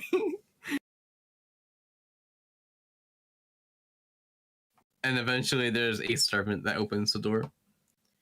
And the servant you know of is that orc that stands at the front table. Get Skitter. It's like, "Oh no, it's you again. I thought you were done." Need Skitter and the Wow. merchant if we can Kill- get a hold of them as well. Kill us off that easily. Wow, you dismiss me like that? I mean, I've been a long time employee. Why would I be done? Not you, Jane, but Skitter's very busy. Get him anyways. Fine. More I mean- specifically, I think it's the merchant he's after. Oh, and locate the merchant too. And he lets you in, and he lets you sit in like the small sitting area in a room off to the right, where it has like super fancy couches and nice wooden table in the middle, like a coffee table in the middle, and it's got a fireplace. And he says, "Wait here," All right. and he goes and gets Skitter. And eventually Skitter walks up and he's like, "Oh, you made it." What do you mean? Oh, you made it. Of course we made it. You were with us. Well, that was a hefty battle. Was a hefty mammoth. Yeah. What a good mammoth. Might have to buy a couple of those for my business, but they're not really stealthy. Not at all, unless you make them invisible and fly. Yeah, no. I mean, Too much money. Yeah, they're expensive. I'd rather just have a horse. Or a wolf. Wolf works too. well, you're not exactly big enough to ride a horse, are you? I could ride a horse? Yeah, but you'd kind of be lost on it. Nah, I'll be fine. Anyway, you said you need someone? Yes, we're looking for the merchant. I'd like to check up on how the trading ship is doing and all that. Oh, let's see here. Kind of like, you see there's like still crates around the place where he's still moving in, and he's like, I think I have that somewhere. Looking around the room. He's like, I put those papers somewhere. And he eventually like opens a drawer. He's like, I found them. All right. What kind of information you looking for? Because our merchant's on a trip.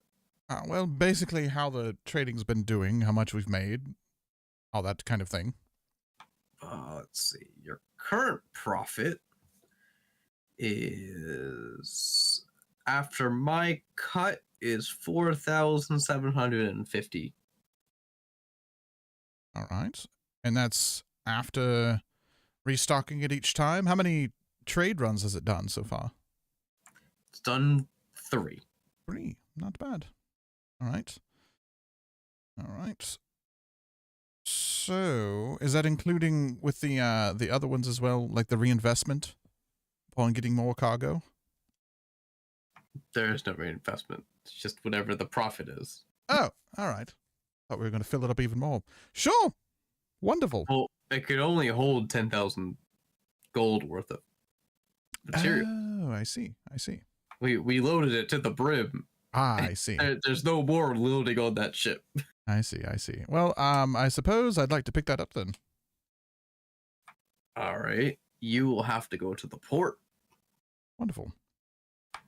You are going to Port Crumb. Port Crumb. All right. Let's see. Do you have any other... first up, what was that number again? How much gold was it?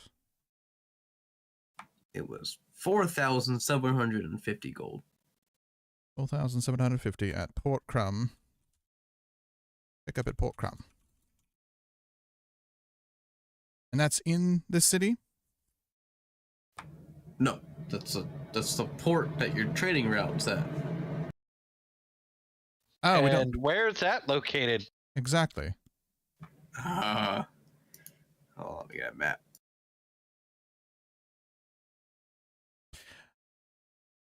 Because I believe the first time I said I was going to reinvest it in more cargo, so... It's a small port on the what's the east side of Kegvarum. The east side of Kegvarum. Okay.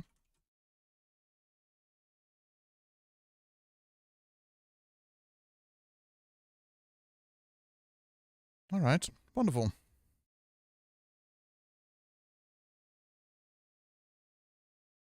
Anyone else have any other questions? Do you have any leads, Skittle? Like, what are we supposed to do next? Any idea? It's up to you. What do you want to do? Well, we've been waiting on information on this demony fellow that we're supposed to be tracking down. Kazan, Which- indeed. Oh, what kind of information you looking for about him? Well, any His more than what you had whereabouts? last time. Yes, his whereabouts, weaknesses, all that kind of thing. Everything you have on him. He's a demon.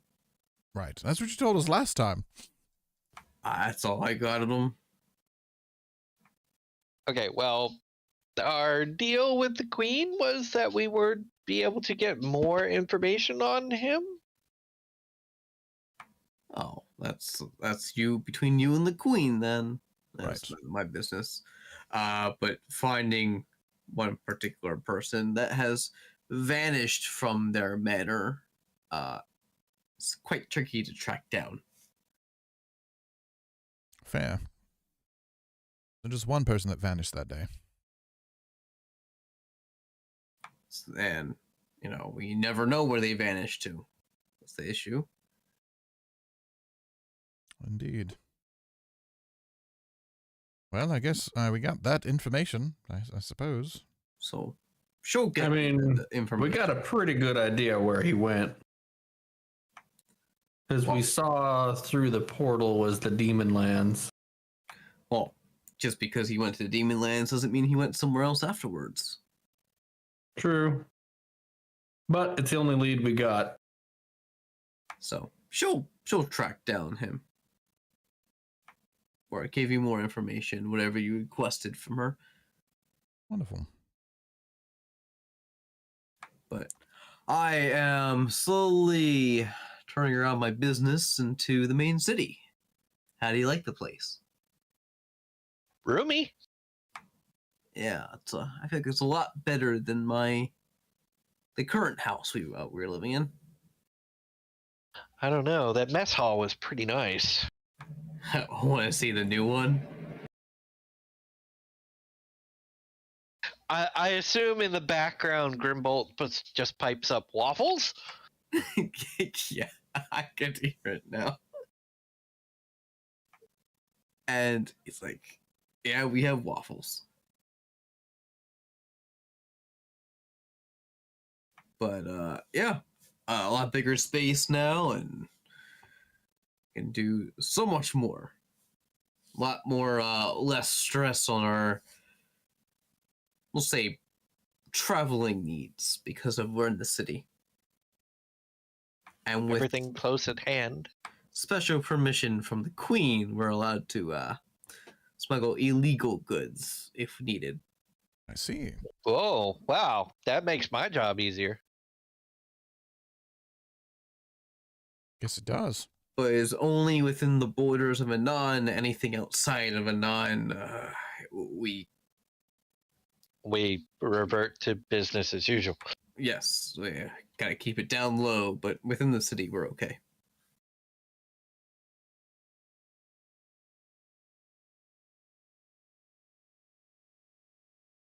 So, anything else I can help you with?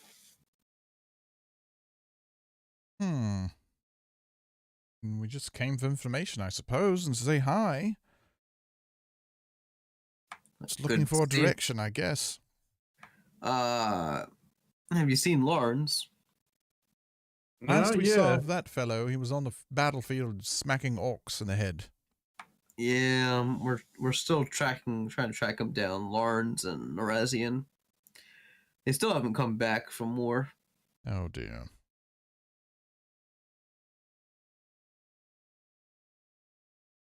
So I pull out the medal and show it to him, like, look, we got knighted. And he opens up his shirt a little bit and pulls out his. He's like, I got one too. Aw. Makes it less impressive. I think we all got one. I think the Queen's waiting for Lawrence and Norazian to come back to knight them too. I see. Are there any special privileges that come along with being a knight? Within the city? Maybe? We should at least get a good bar discount, right? Maybe.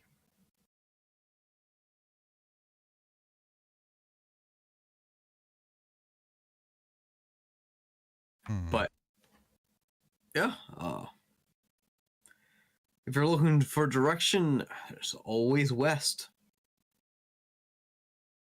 What's in the west? West is many things. Many adventures.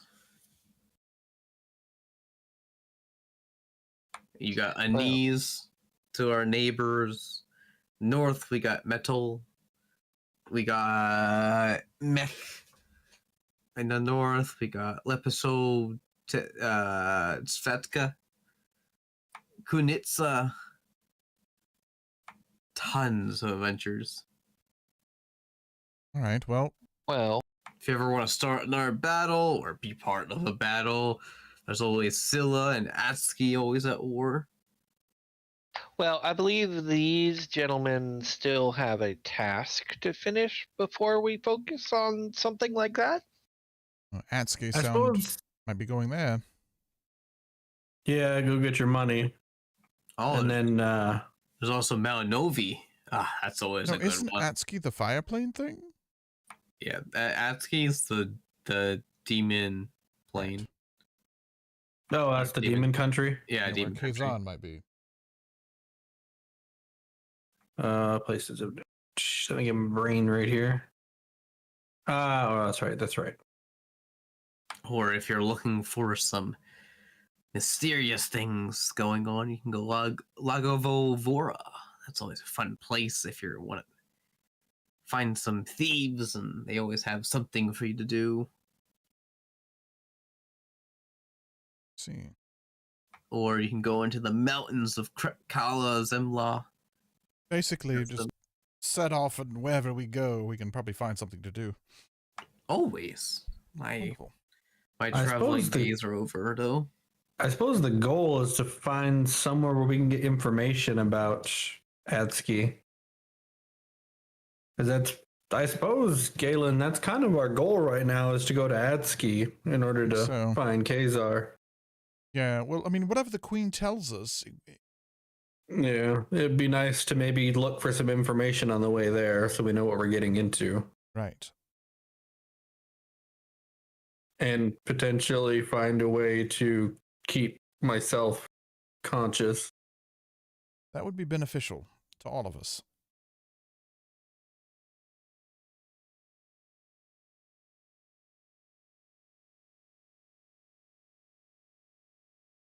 Well, anyone have Well, I anything else? suppose I think all we have left is to talk to the queen.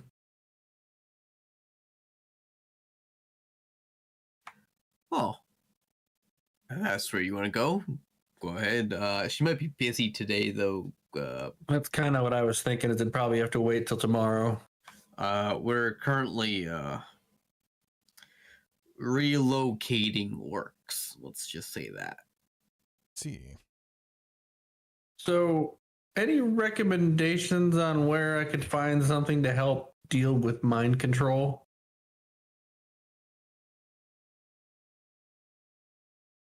Huh. Could. Galen says audibly at the same time. Probably a Cyclops out there thinking the same thing. Well, who have you asked? Nobody yet. I asked your merchant about a ring that might help deal with that, but he didn't really have anything of the sort. Mind control. Are you doing the mind controlling, or do you? You don't remember? Oh, that's right. You have that. Remember I asked you about looking into what Kazar did to me? And his experimentations. I forgot about that. I did do some research in that. There's an ancient book someone told me about. It's located in Avernus.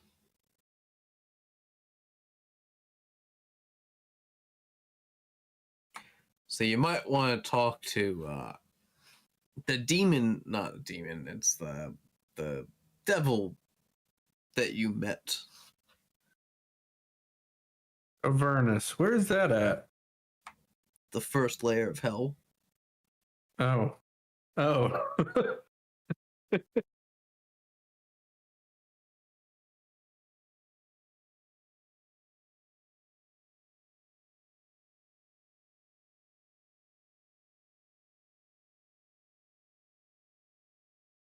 I don't know if I spelled that right.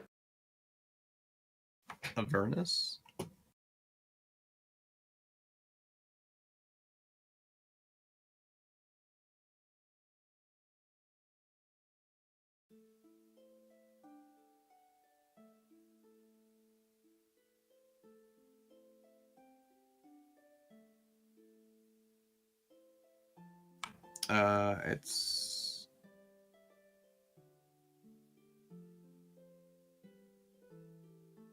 It's Avernus.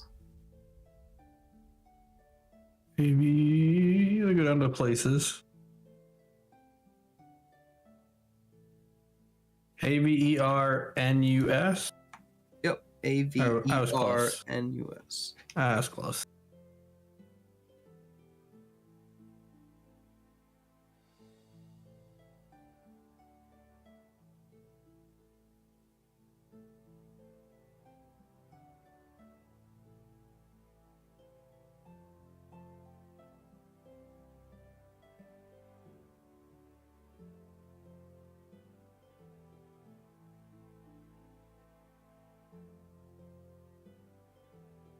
Well, I guess I'll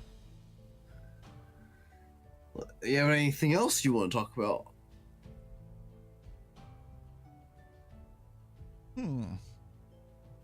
What was the name of that port town that we need to go to for Galen's cash? That was Port Crumb. Port Krew. Okay. With a C or a K? K. It's a 4,750. You pick up at Port Crumb, small port, east side of Kegvarum.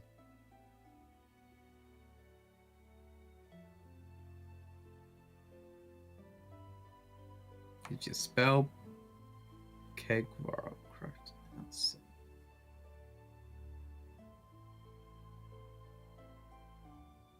That's easy. Keg barrel.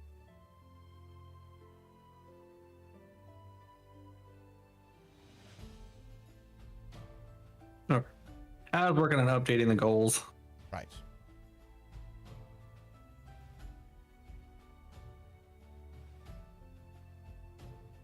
So, Jane, what are you gonna do?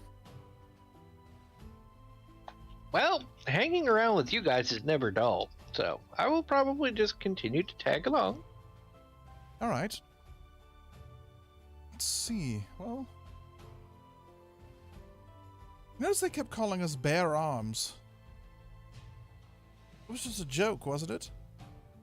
Yeah. Oh, that's not your real name?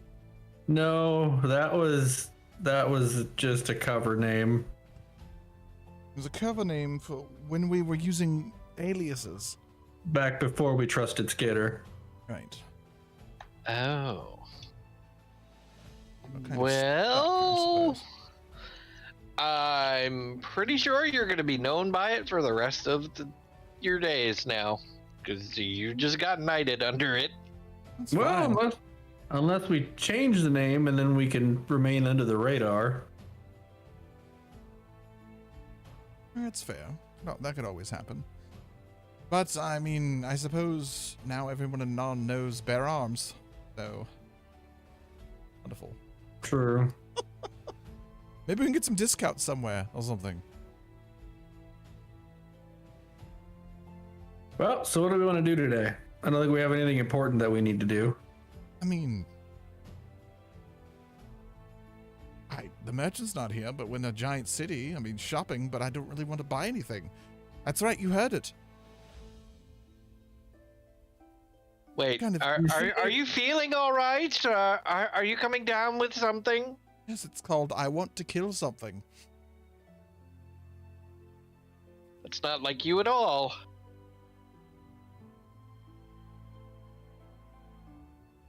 That Well, was really cool, though, wasn't it? The cone of ice. The first time I've gotten How- to use it. how far away is Port Crumb from here? Very far. Well, that's a crummy situation then. Well, if we ever Want make me it to over show you there, on a we're map? gonna have a lot of money. Yeah, Skitter, you want to kind of give us an idea of how far away it is?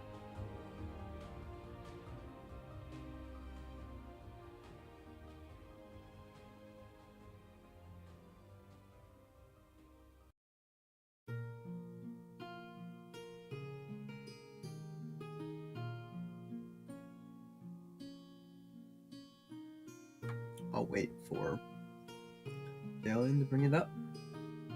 Wait, what? Oh, yeah, please, yeah, if something like that happens, I don't have that. I have multiple screens open right now. So, Apparently, so does Holland, because that looks like about 30 different tabs at the top there. Yeah. It's called playing D&D. I have 2 tabs open. As a DM, I actually have 20 more on another screen, and I have about 5 more on another screen. yeah. So where is this Port Crumb? So Port Crom is right in this little duck area. Okay. Like So there. our goal is to head to Atski to the west. The exact opposite of the world. So what if we What head if to we just Port- travel east? it's counterproductive.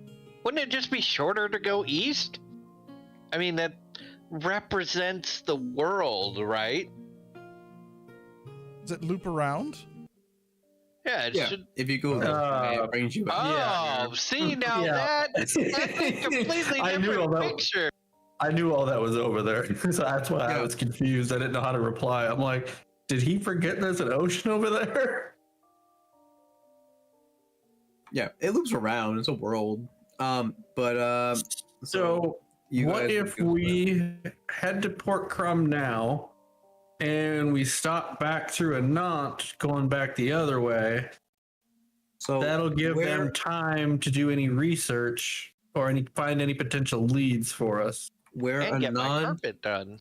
where Anon is right now, where it is, it's actually right above the E. There's this little piece of like. Okay, so how long of a journey is it to Port Crumb? It's gonna be about like a 2-month journey. Jeez. Okay. nonstop. Then we have to go to Adski, which is holy. Yeah, Atsuki's over there. It's even longer.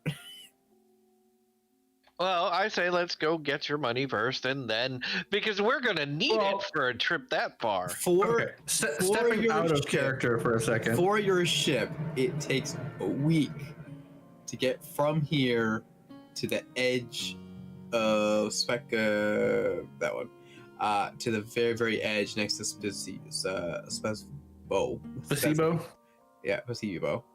Like right on the edge, like but it interacts with this country. So it goes from here to there. Okay, a week. so stepping out of character, Adski I think is kind of a like teens level goal. Like we want to be above level 10 by the time we hit there, I think, because that is the demon lands. Stepping out of character for this. So I think it don't know makes what it is. sense that it's so far away. Like, I'm looking at Khazar as a long-term goal, not as a quick go take care of it. I don't know. It's the only direction we have besides the thing. So, Yeah. I don't know. That was just the mindset that I got from it was that's going to be that's our main goal. So we kind of always want to be collecting information and whatnot right. and working towards that. But I think it's going to be a while before we get to that. Right.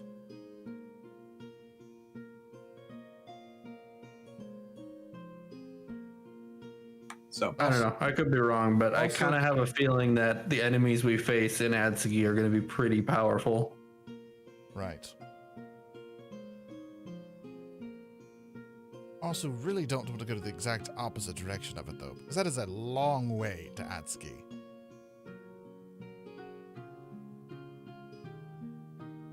Well, if you want your money, we have to go to Port Crumb. I could all just keep the money going up and then just get another ship.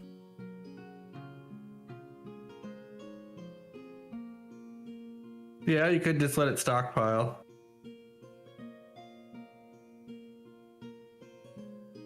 Well, it's like a 2-month journey to get over to Port Crumb, anyways, right? Yeah, so if you consider how much you'd have stockpiled by then, probably a lot. Sure. Let's. I think we're about a month into our journey so far, Right. I'd say probably, yeah.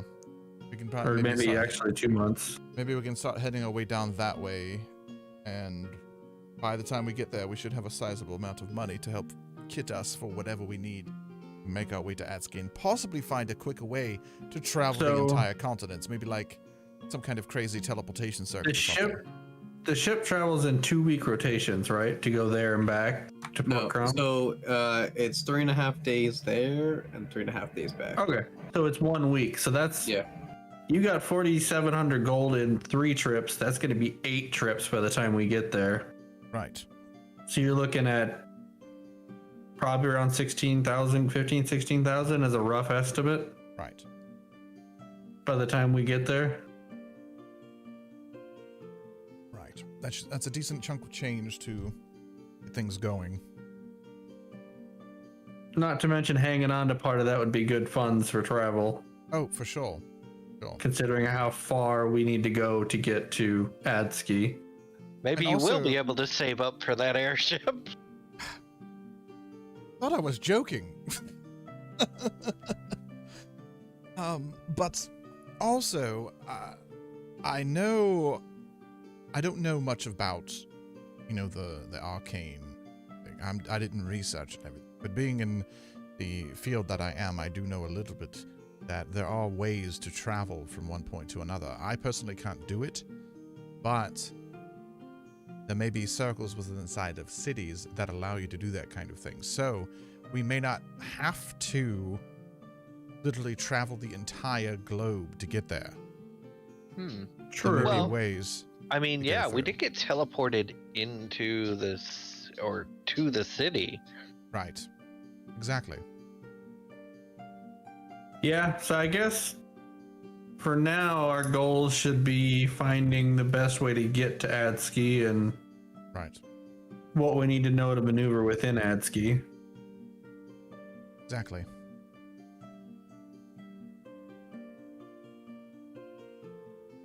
All right. What do you think, Skitter? So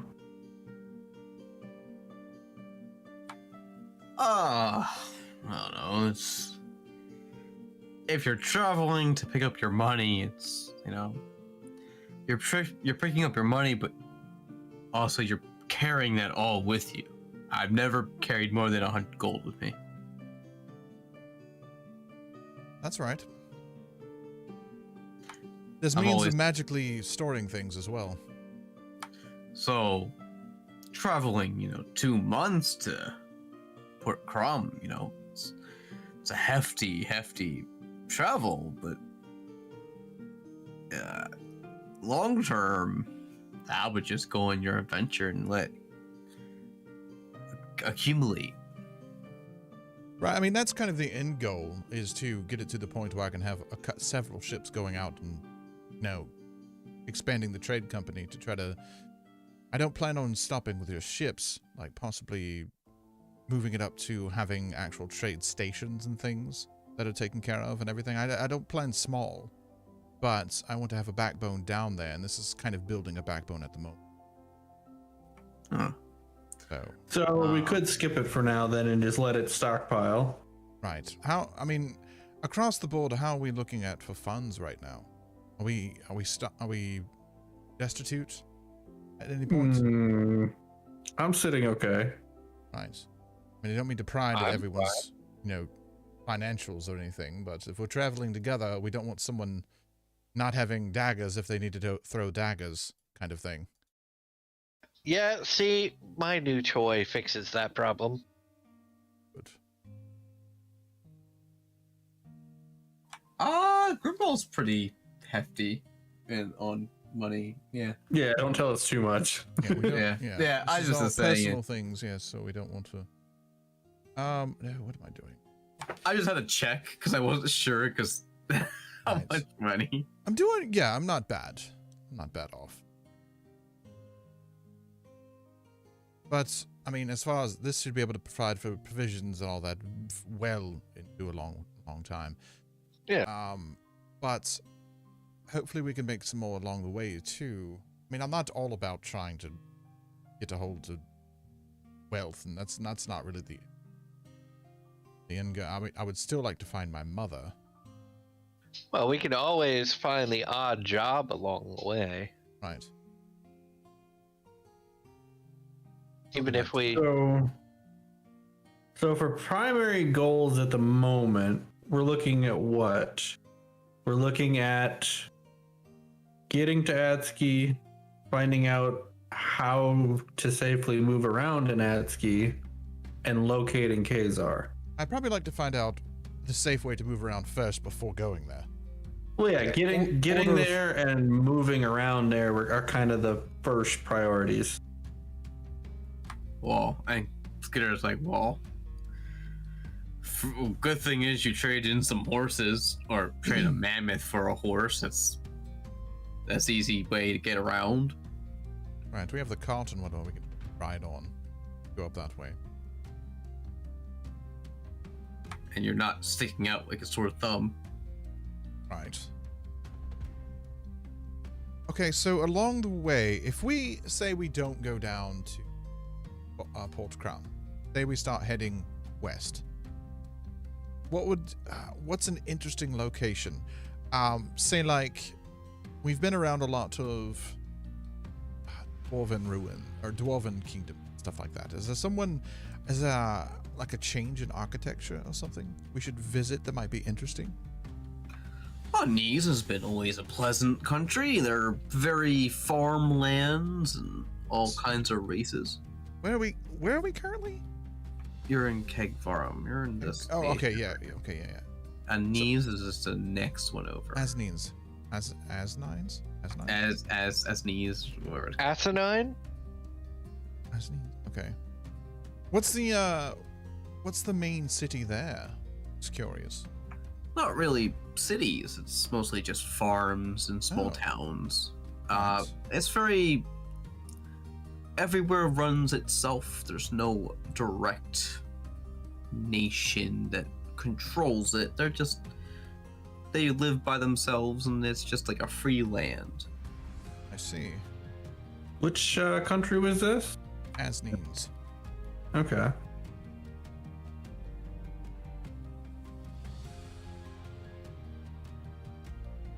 That's the big one right So- next to Kegvaron. Is there anywhere within Asnines that might be a good place to gather information, such as a national library or anything along those lines? That'd be neat.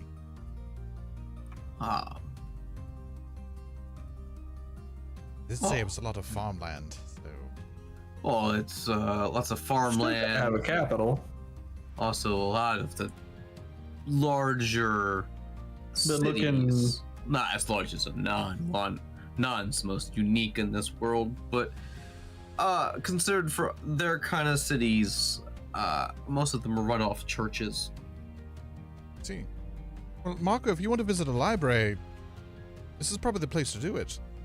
Not necessarily just a library, but historians, anything that might have access to or might provide us with information about Adski. We don't have much about ASCII. Probably That's the most. kind of what I was thinking. Is we're probably gonna have to get closer to them before we start finding fonts of information.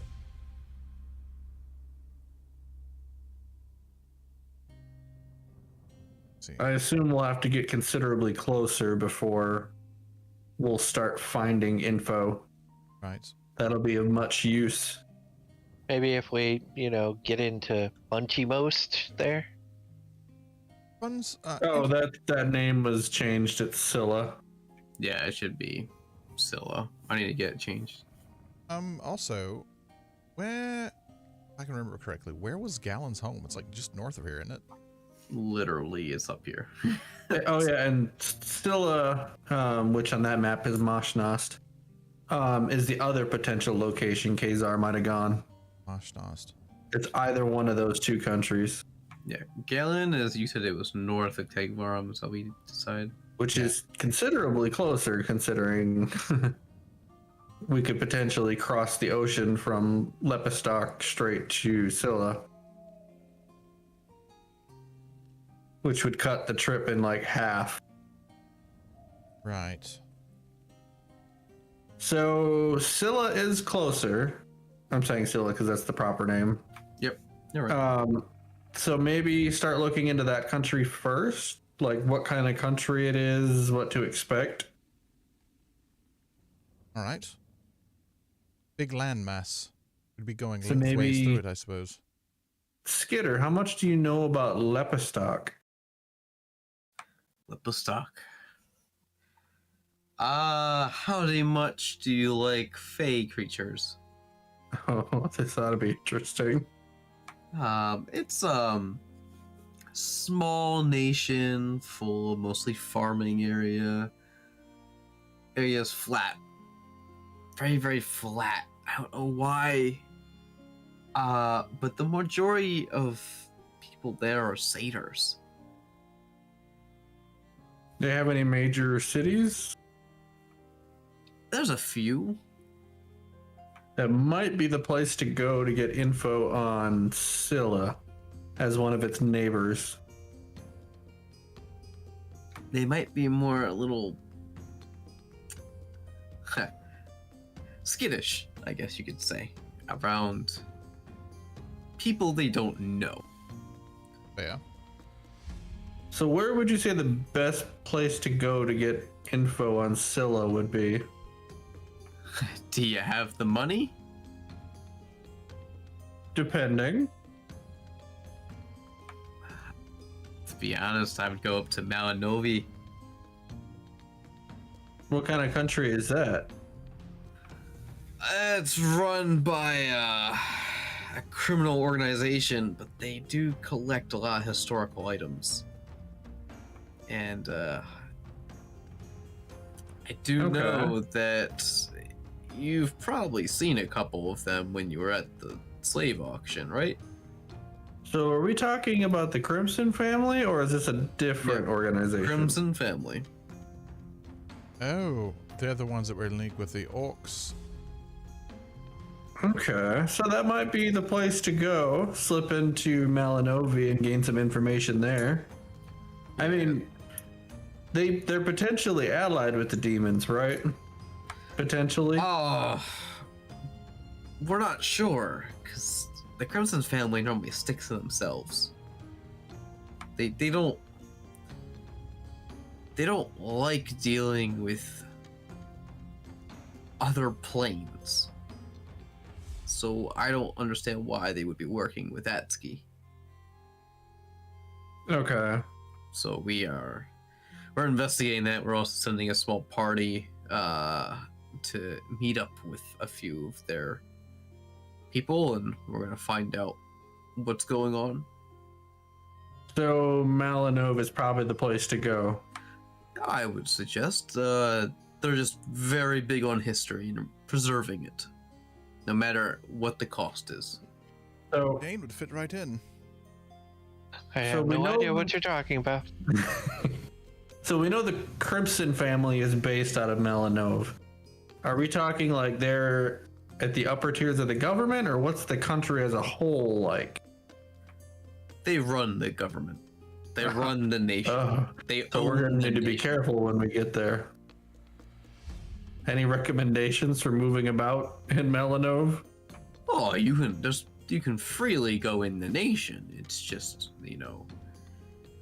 asking about the Crimson family is gonna, Raise eyebrows. yeah, exactly. We are Jane. not known for our stealthiness. Well, you guys are not known for your stealthiness. Mm. I can be So the- stealthy when I want to be. So the gist of it is we can move about freely, just watch how we ask our questions. Yeah. Galen's just chuckling in the corner now. Subtlety is not our strong suit. Knock, knock.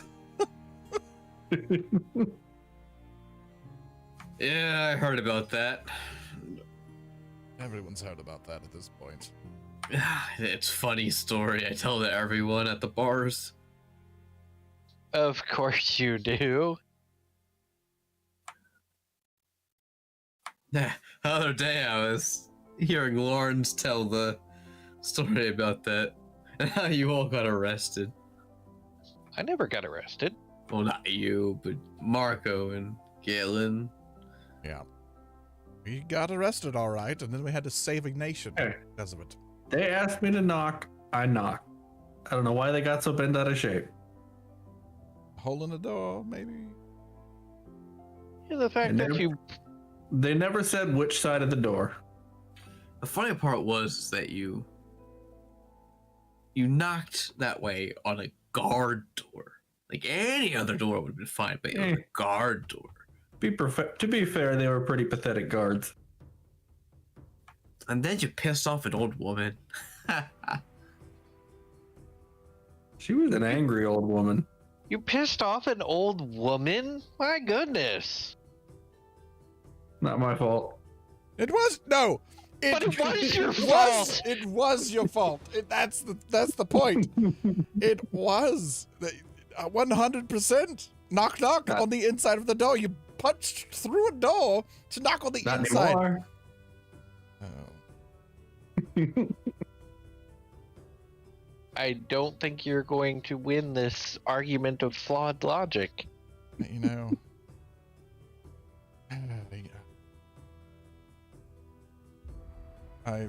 Nope. Reaches into his side and grabs a flask and just chugs it. Oh, I hope that's enough help for you. I don't know what else to give you. Malnovia's. So, It's a great place to visit. A lot of architecture they got. is the Crimson family like they are the government, or do they run it from behind the scenes? They are the government. Okay. So it's not like they have puppets in place. They're literally. No, they actually are the government. They've been the government for the last 50 years. That is a long family history. Not really. If you think about it from a country standpoint, that's a relatively short rule.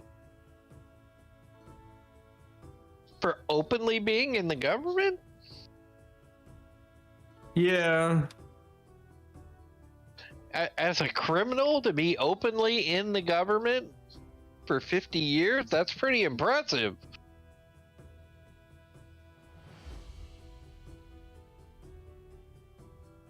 Well, I don't really think there's anything else the Queen's going to be able to help us with. I mean, we have to see what she says. She might have more information on him. True. I mean, that was part of the deal. That was Or- the big part of the deal here.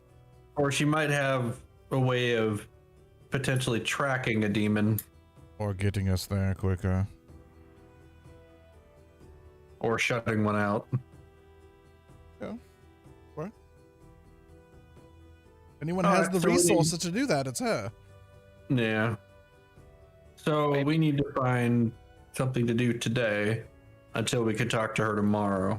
Imagine Wait. we've been here a while. She has her own airship. Can't she just, fly us there? Do you want to pay for it? I mean, we're heroes of the nation. Yeah. We've already been rewarded with some pretty expensive items. Fine. I could promise you she's going to make us pay for it. Well, think about this too. Like, this is still a problem. They defeated the army today. You think this war's over?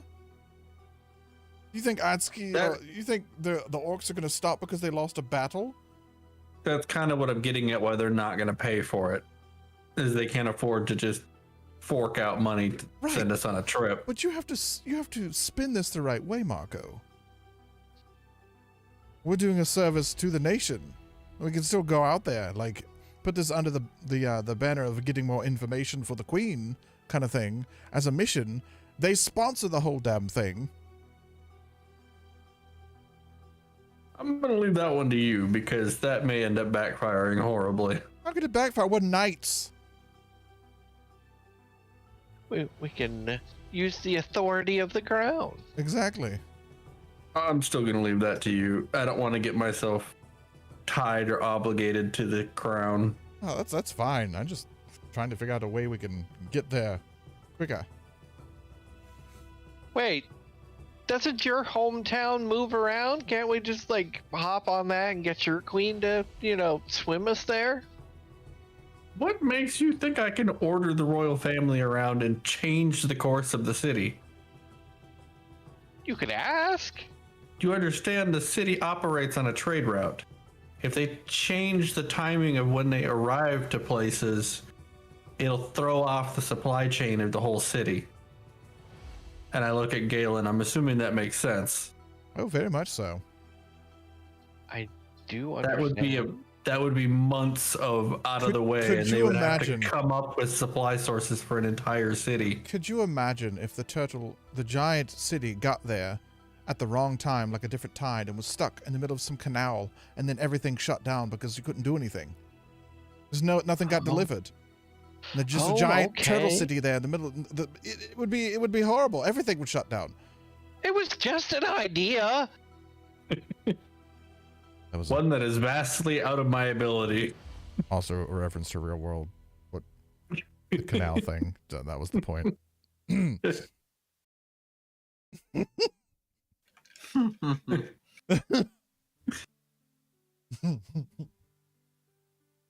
Except instead of a giant trade ship, it's a barge. It's a giant turtle city that's just stuck there.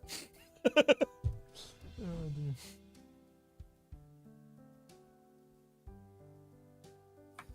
Well, I suppose kill time today and part of tomorrow, and then speak with the queen and see what she has for information. Indeed. We need that information, and I guess we need to make travel arrangements. So we need long-term provisions at this point. Yeah, I need to restock the carriage. At least you get to keep the feed barrel and use that for the horses. Oh, I wasn't about to trade that. Well, didn't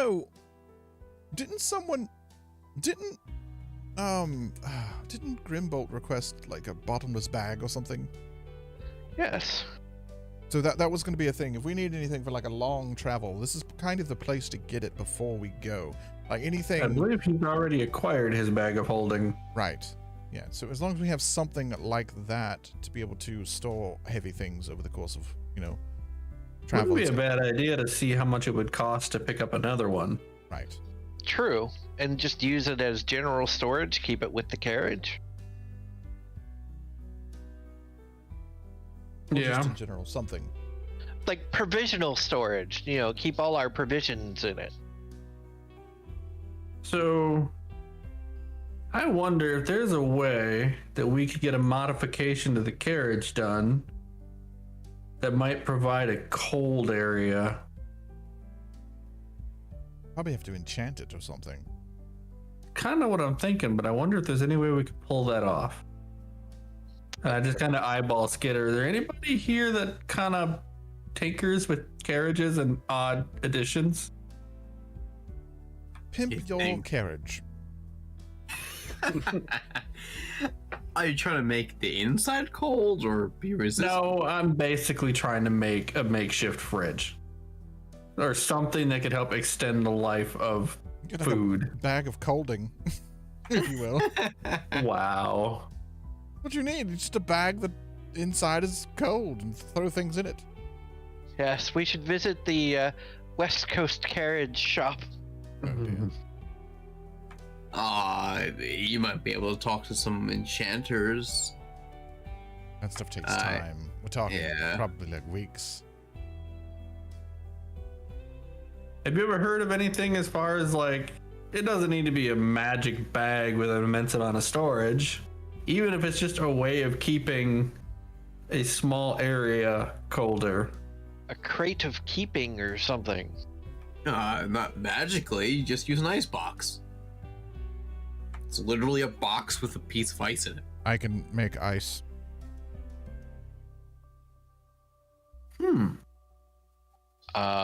Might be the way okay. to go. Yeah, it didn't have to be magic. I'm looking for any means of extending Right. our supplies. So basically, we're going to turn the carriage into long-term camping. That's the idea, is prepping the carriage for a much longer trip. It seems the gods really wanted us to have a cart. Really wanted us to have a cart. So, where could we go to get our hands on an ice box? Oh, I don't know. Carpentry shop?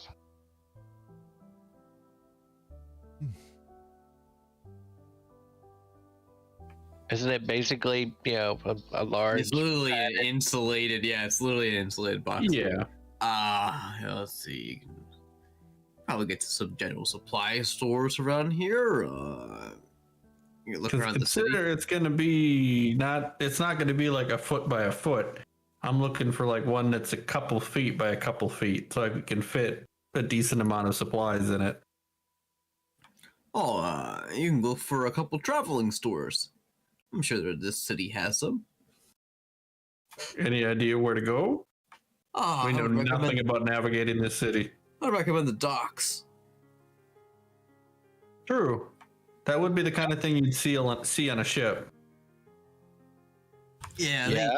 They tend to use them to bring exotic foods and make them last. All right. So maybe go visit the docks next then? Maybe we can have Galen freeze some fish for the journey. Not an ice box. No, but you you can make ice. Does it mean you can freeze things? I mean, I could do like a ray of frost. Won't that freeze a little fish? Question: would prestidigitation work for that? Because I could change the temperature of something. So could he use prestidigitation to maintain the ice in like an ice box? To just keep lowering the temperature every now and then? Or just Obviously refreezing not- the ice. Yeah, obviously not just doing prestidigitation to maintain the temperature, but prestidigitation to maintain the temperature of the ice in there. So it's already cold, he's just maintaining it from time to time. Oh man, how do you spell prestidigitation? PR something? Wow.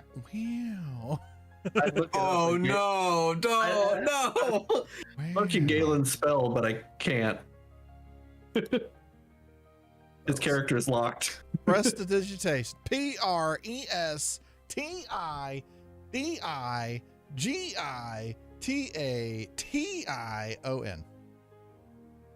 There we You go. forgot to say the word at the end. You failed this spelling bee. Prestidigitation. Let's Chill, see. warm, or flavor up to 1 cubic foot of non-living material for 1 hour. So you can chill it, not freeze it.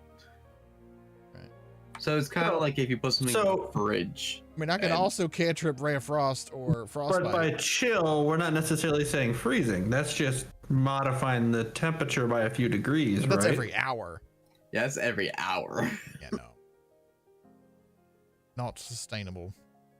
Well, the ice would keep itself cold. You would just knock the temperature down. You don't have to do it every hour. Because the ice boxes are they're insulated. Their temperature doesn't just jump back up. So chilling would be like if you chill like a bottle of wine. That's like what chilling is. Yeah. So it's not that cold, it's just to give a little cold. It's more like heating or cooling. Okay. So now if we flip that, what kind of an effect would his ray of frost have on the inside of a box? Oh, ray of frost. The frigid I beam mean- of blue-white light. It would take cold 1d8 cold damage. Yeah. Kind of what I was afraid of is you can't mitigate the damage part of it.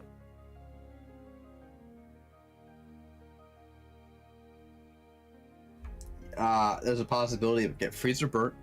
Ha ha ha ha. Well, he'd be casting it on the ice or the built-up water inside of the box I mean, to yeah, re- we could to refreeze the water. I could do We could Frostbite. just You make cause- him freeze buckets yeah. of water. You cause numbing frost to form on one creature that you could see within range. So, I mean, a creature. That's a but good point. the target must if make we- a Constitution save, but If we just gathered up water in a bucket, would he be able to use Ray of Frost on that? Yeah. And then turn it into a solid bucket of water?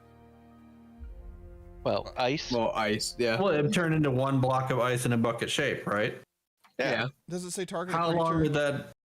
Well, I guess I can't ask that. I can't ask how long it would last in an ice box. I gotta ask the person I buy it from that question. Right. Now, it Yeah. does say a frigid beam of blue-white light streaks a creature within range. Can I choose something that's not a creature, like a wall? Can I just fire a ray of frost at a wall if I wanted to? Or Yeah, something you like could just shoot it. It's not Okay. gonna. Right. I mean, I was gonna say, I mean, if it really comes down to it, we could always drop like an insect into the bottom of the bucket. Right, and the other one too, frostbite might be better too, because it causes numbing frost to form on one creature that you could see within range. So I could cause numbing frost to form inside the bucket. Yeah, that could work. Could work too. Either one though.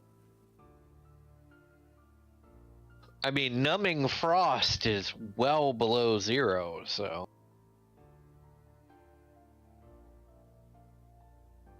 Right. I mean, but that's an option. But I'd rather have something that didn't rely on magic, or we could just get. A No, I bag that we agree. can I just get like a bag that can keep something cool.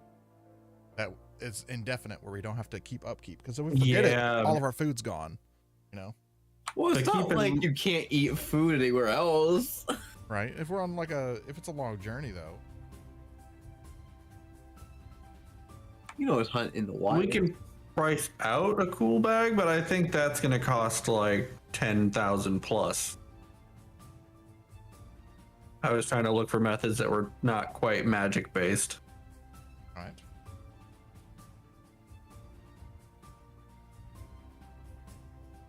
Cheaper solution.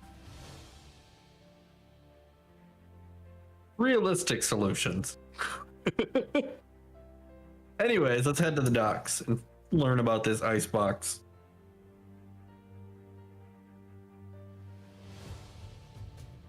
All right.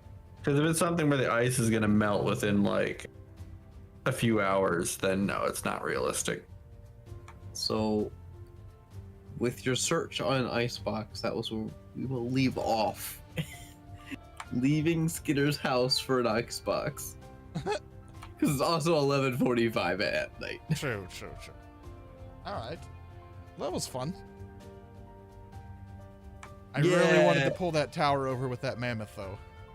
Oh, I knew Holland wasn't gonna let that slide. Okay. Between the Like 5 mammoth seconds. and how heavy that tower is, that rope was gonna snap. I knew it. Yeah, I was afraid of that.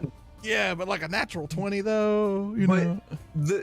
The harpoons are mostly made for like people, like Well, I wouldn't say people; they are No. siege crossbows, but yeah, but like I'm thinking, larger like, creatures. Yeah, like large creatures, like the Cyclops, you could have just harpooned Yeah. and like dragged and stuff like that.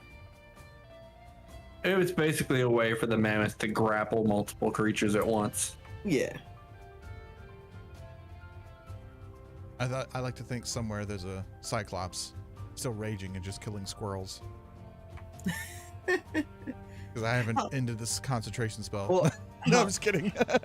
how long does it last? No, officially? it's long over. It's long. Over. Okay, It was it's only like a minute or something like that.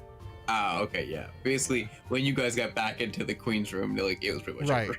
Yeah. Let me double check. What's the duration on it? Concentration up to 1 minute. Yeah. But a lot can happen in a minute. Indeed. How many turns is that? 10 rounds. 10 rounds. Yeah. 10 rounds is 1 minute, yeah.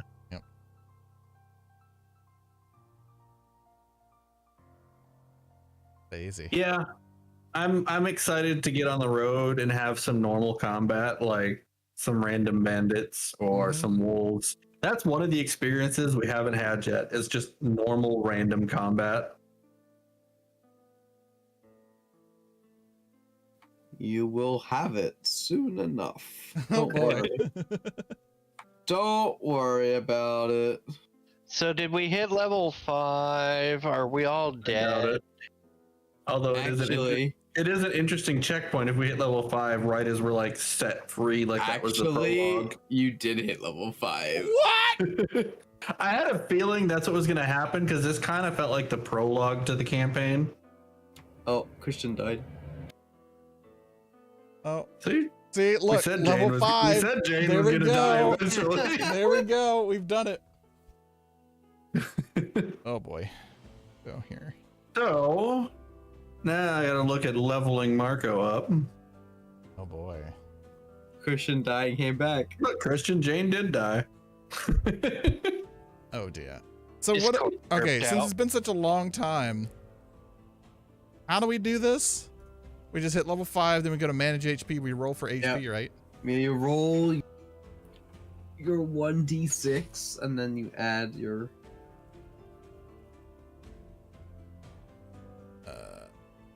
This is 5d6 hit dice. yeah, so they add 1 for each level. So you just roll 1d6 and then add it to whatever you have enrolled. Okay. So if you open up managed HP, I got a 1. reroll ones. I allow that. I got a 5. All right, and you add 5 to whatever your rolled HP was. How do I know what my rolled HP was? So 10? So you hit manage HP. Okay.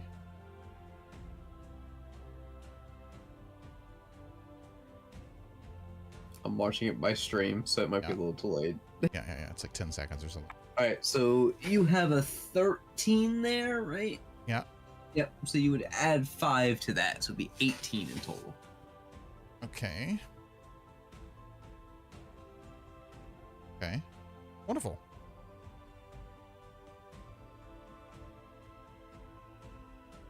Cool.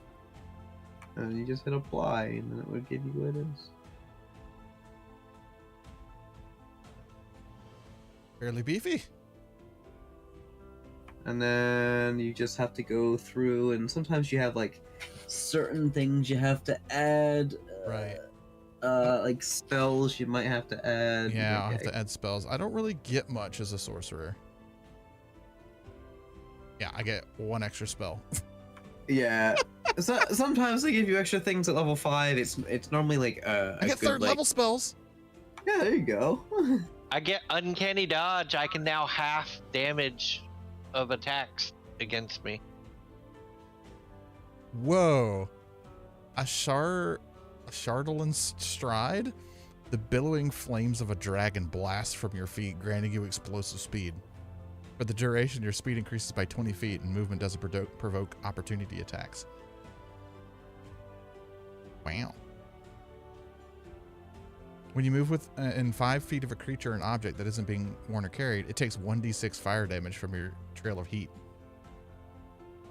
A creature or object can take this damage only once during a turn. That's cool.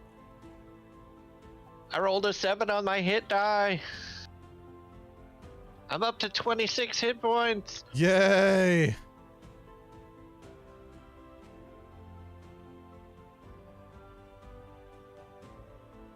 Even with the gem of Constitution that he gave me, I'm still at a -1.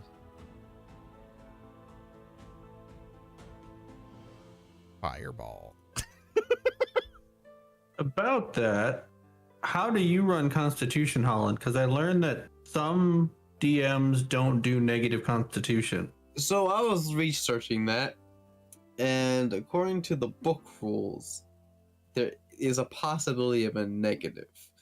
And then I was reading some other things, and they like there's Well, yeah, the base DMs, rule right? allows it. So the DM, like, you know, there's been a debate about this because they're like, well, technically there's a negative if there is a negative, but in the book it contradicts itself somewhere where it says you can't lose HP below 0, but then somewhere else it says that yes, your HP can go on minus. So the books contradict themselves a little bit. So then there's a DM debate saying yes and no.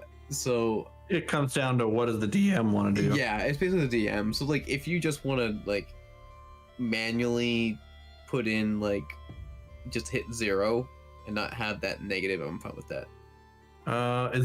Can you even alter that? Yes, you can put a manual addition to your HP. Manually. Oh, an HP modifier. Yeah. Yeah, you can add an HP okay. mod, but you can also turn off that negative Constitution thing in D&D. Yeah, but you still want the negative Constitution for skill checks. Yes. So you would do it manually. Okay, so if you click on if you're editing your character, Christian, and you hit manage hit points, it should tell you hit point bonus from Constitution, and you just put the if that's a negative, you just put the positive version of that into the HP modifier box. So like if you have a -6, just put 6 in the HP modifier, and that'll zero it out. That's not how I built this character, though. The way I built this character was I knew that the Constitution hit was going to be there. Okay.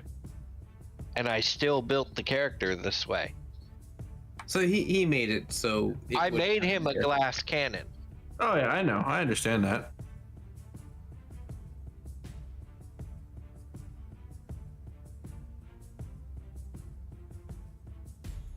I do a lot of unroguelike things when I'm with the group because Jane's trying to be flashy for the group, But when he's by himself, it's a very different story in how he goes about doing things.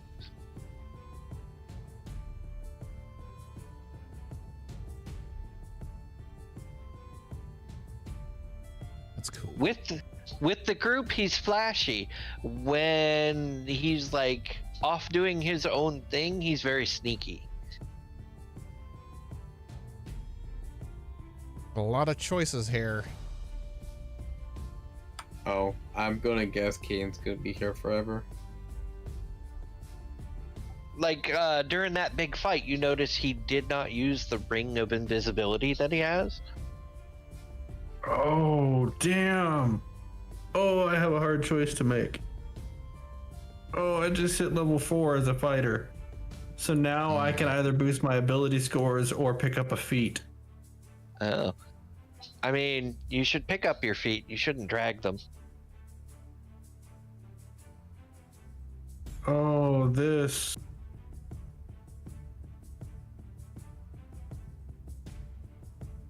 Decisions. Mm-hmm. But yeah, I get uncanny dodge now. Yeah. When an attacker that you can see hits you with an attack, you can use your reaction to have the attack's damage against you. Pretty cool. Oh my god, this Tavern Brawler feat. In addition to giving me a strength or a constitution point, it allows me to grapple and attack with the same action point. That's scary.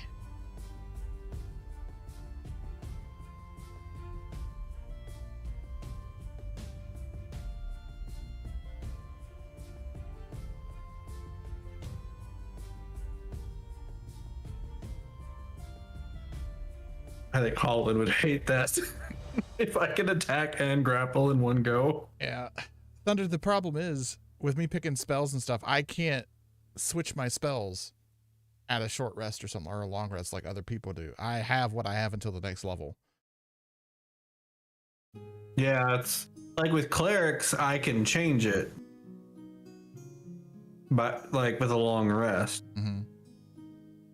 But yeah, with you're what, a sorcerer or a wizard? Sorcerer. Yeah, I don't get to. I choose it and then I'm stuck with it until the next time I level up. Isn't that like unique to sorcerers, or is there somebody else that's like that too? I think warlocks are like that also, but they can get their spells back on a short rest.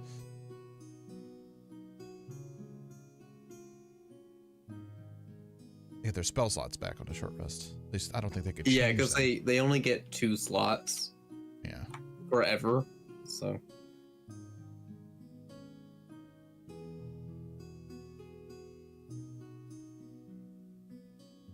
So many things.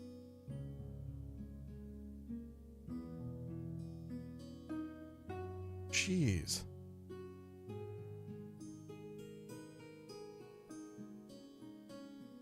I mean, it would be nice to have counterspell.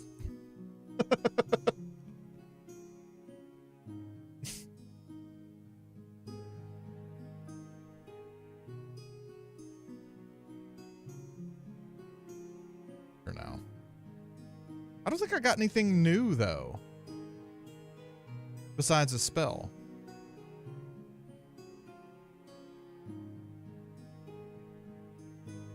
I don't think there were any abilities or anything for level 5.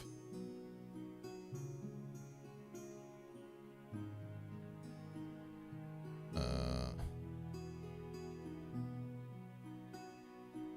that's that at 3rd level.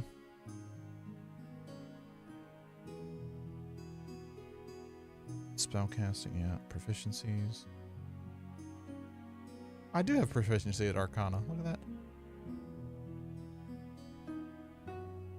Meta magics from level 3. Oh, no way. 175 out of 80. 180. Nice.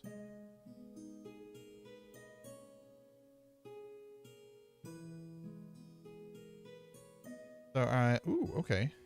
So I have 2 3rd level spell slots, 3 2nd level spell slots, 4 1st level spell slots. it's getting a little bit better. I can do a little bit more now, at least. So I also have defensive duelist. So now, as long as I'm fighting with my daggers or any finesse weapon, Yeah. I can use my reaction to add 3 to my AC when a creature hits me. Let's see. Is there a 3rd level frost spell? Straight up. Don't think there is. Oh. Oh, wait.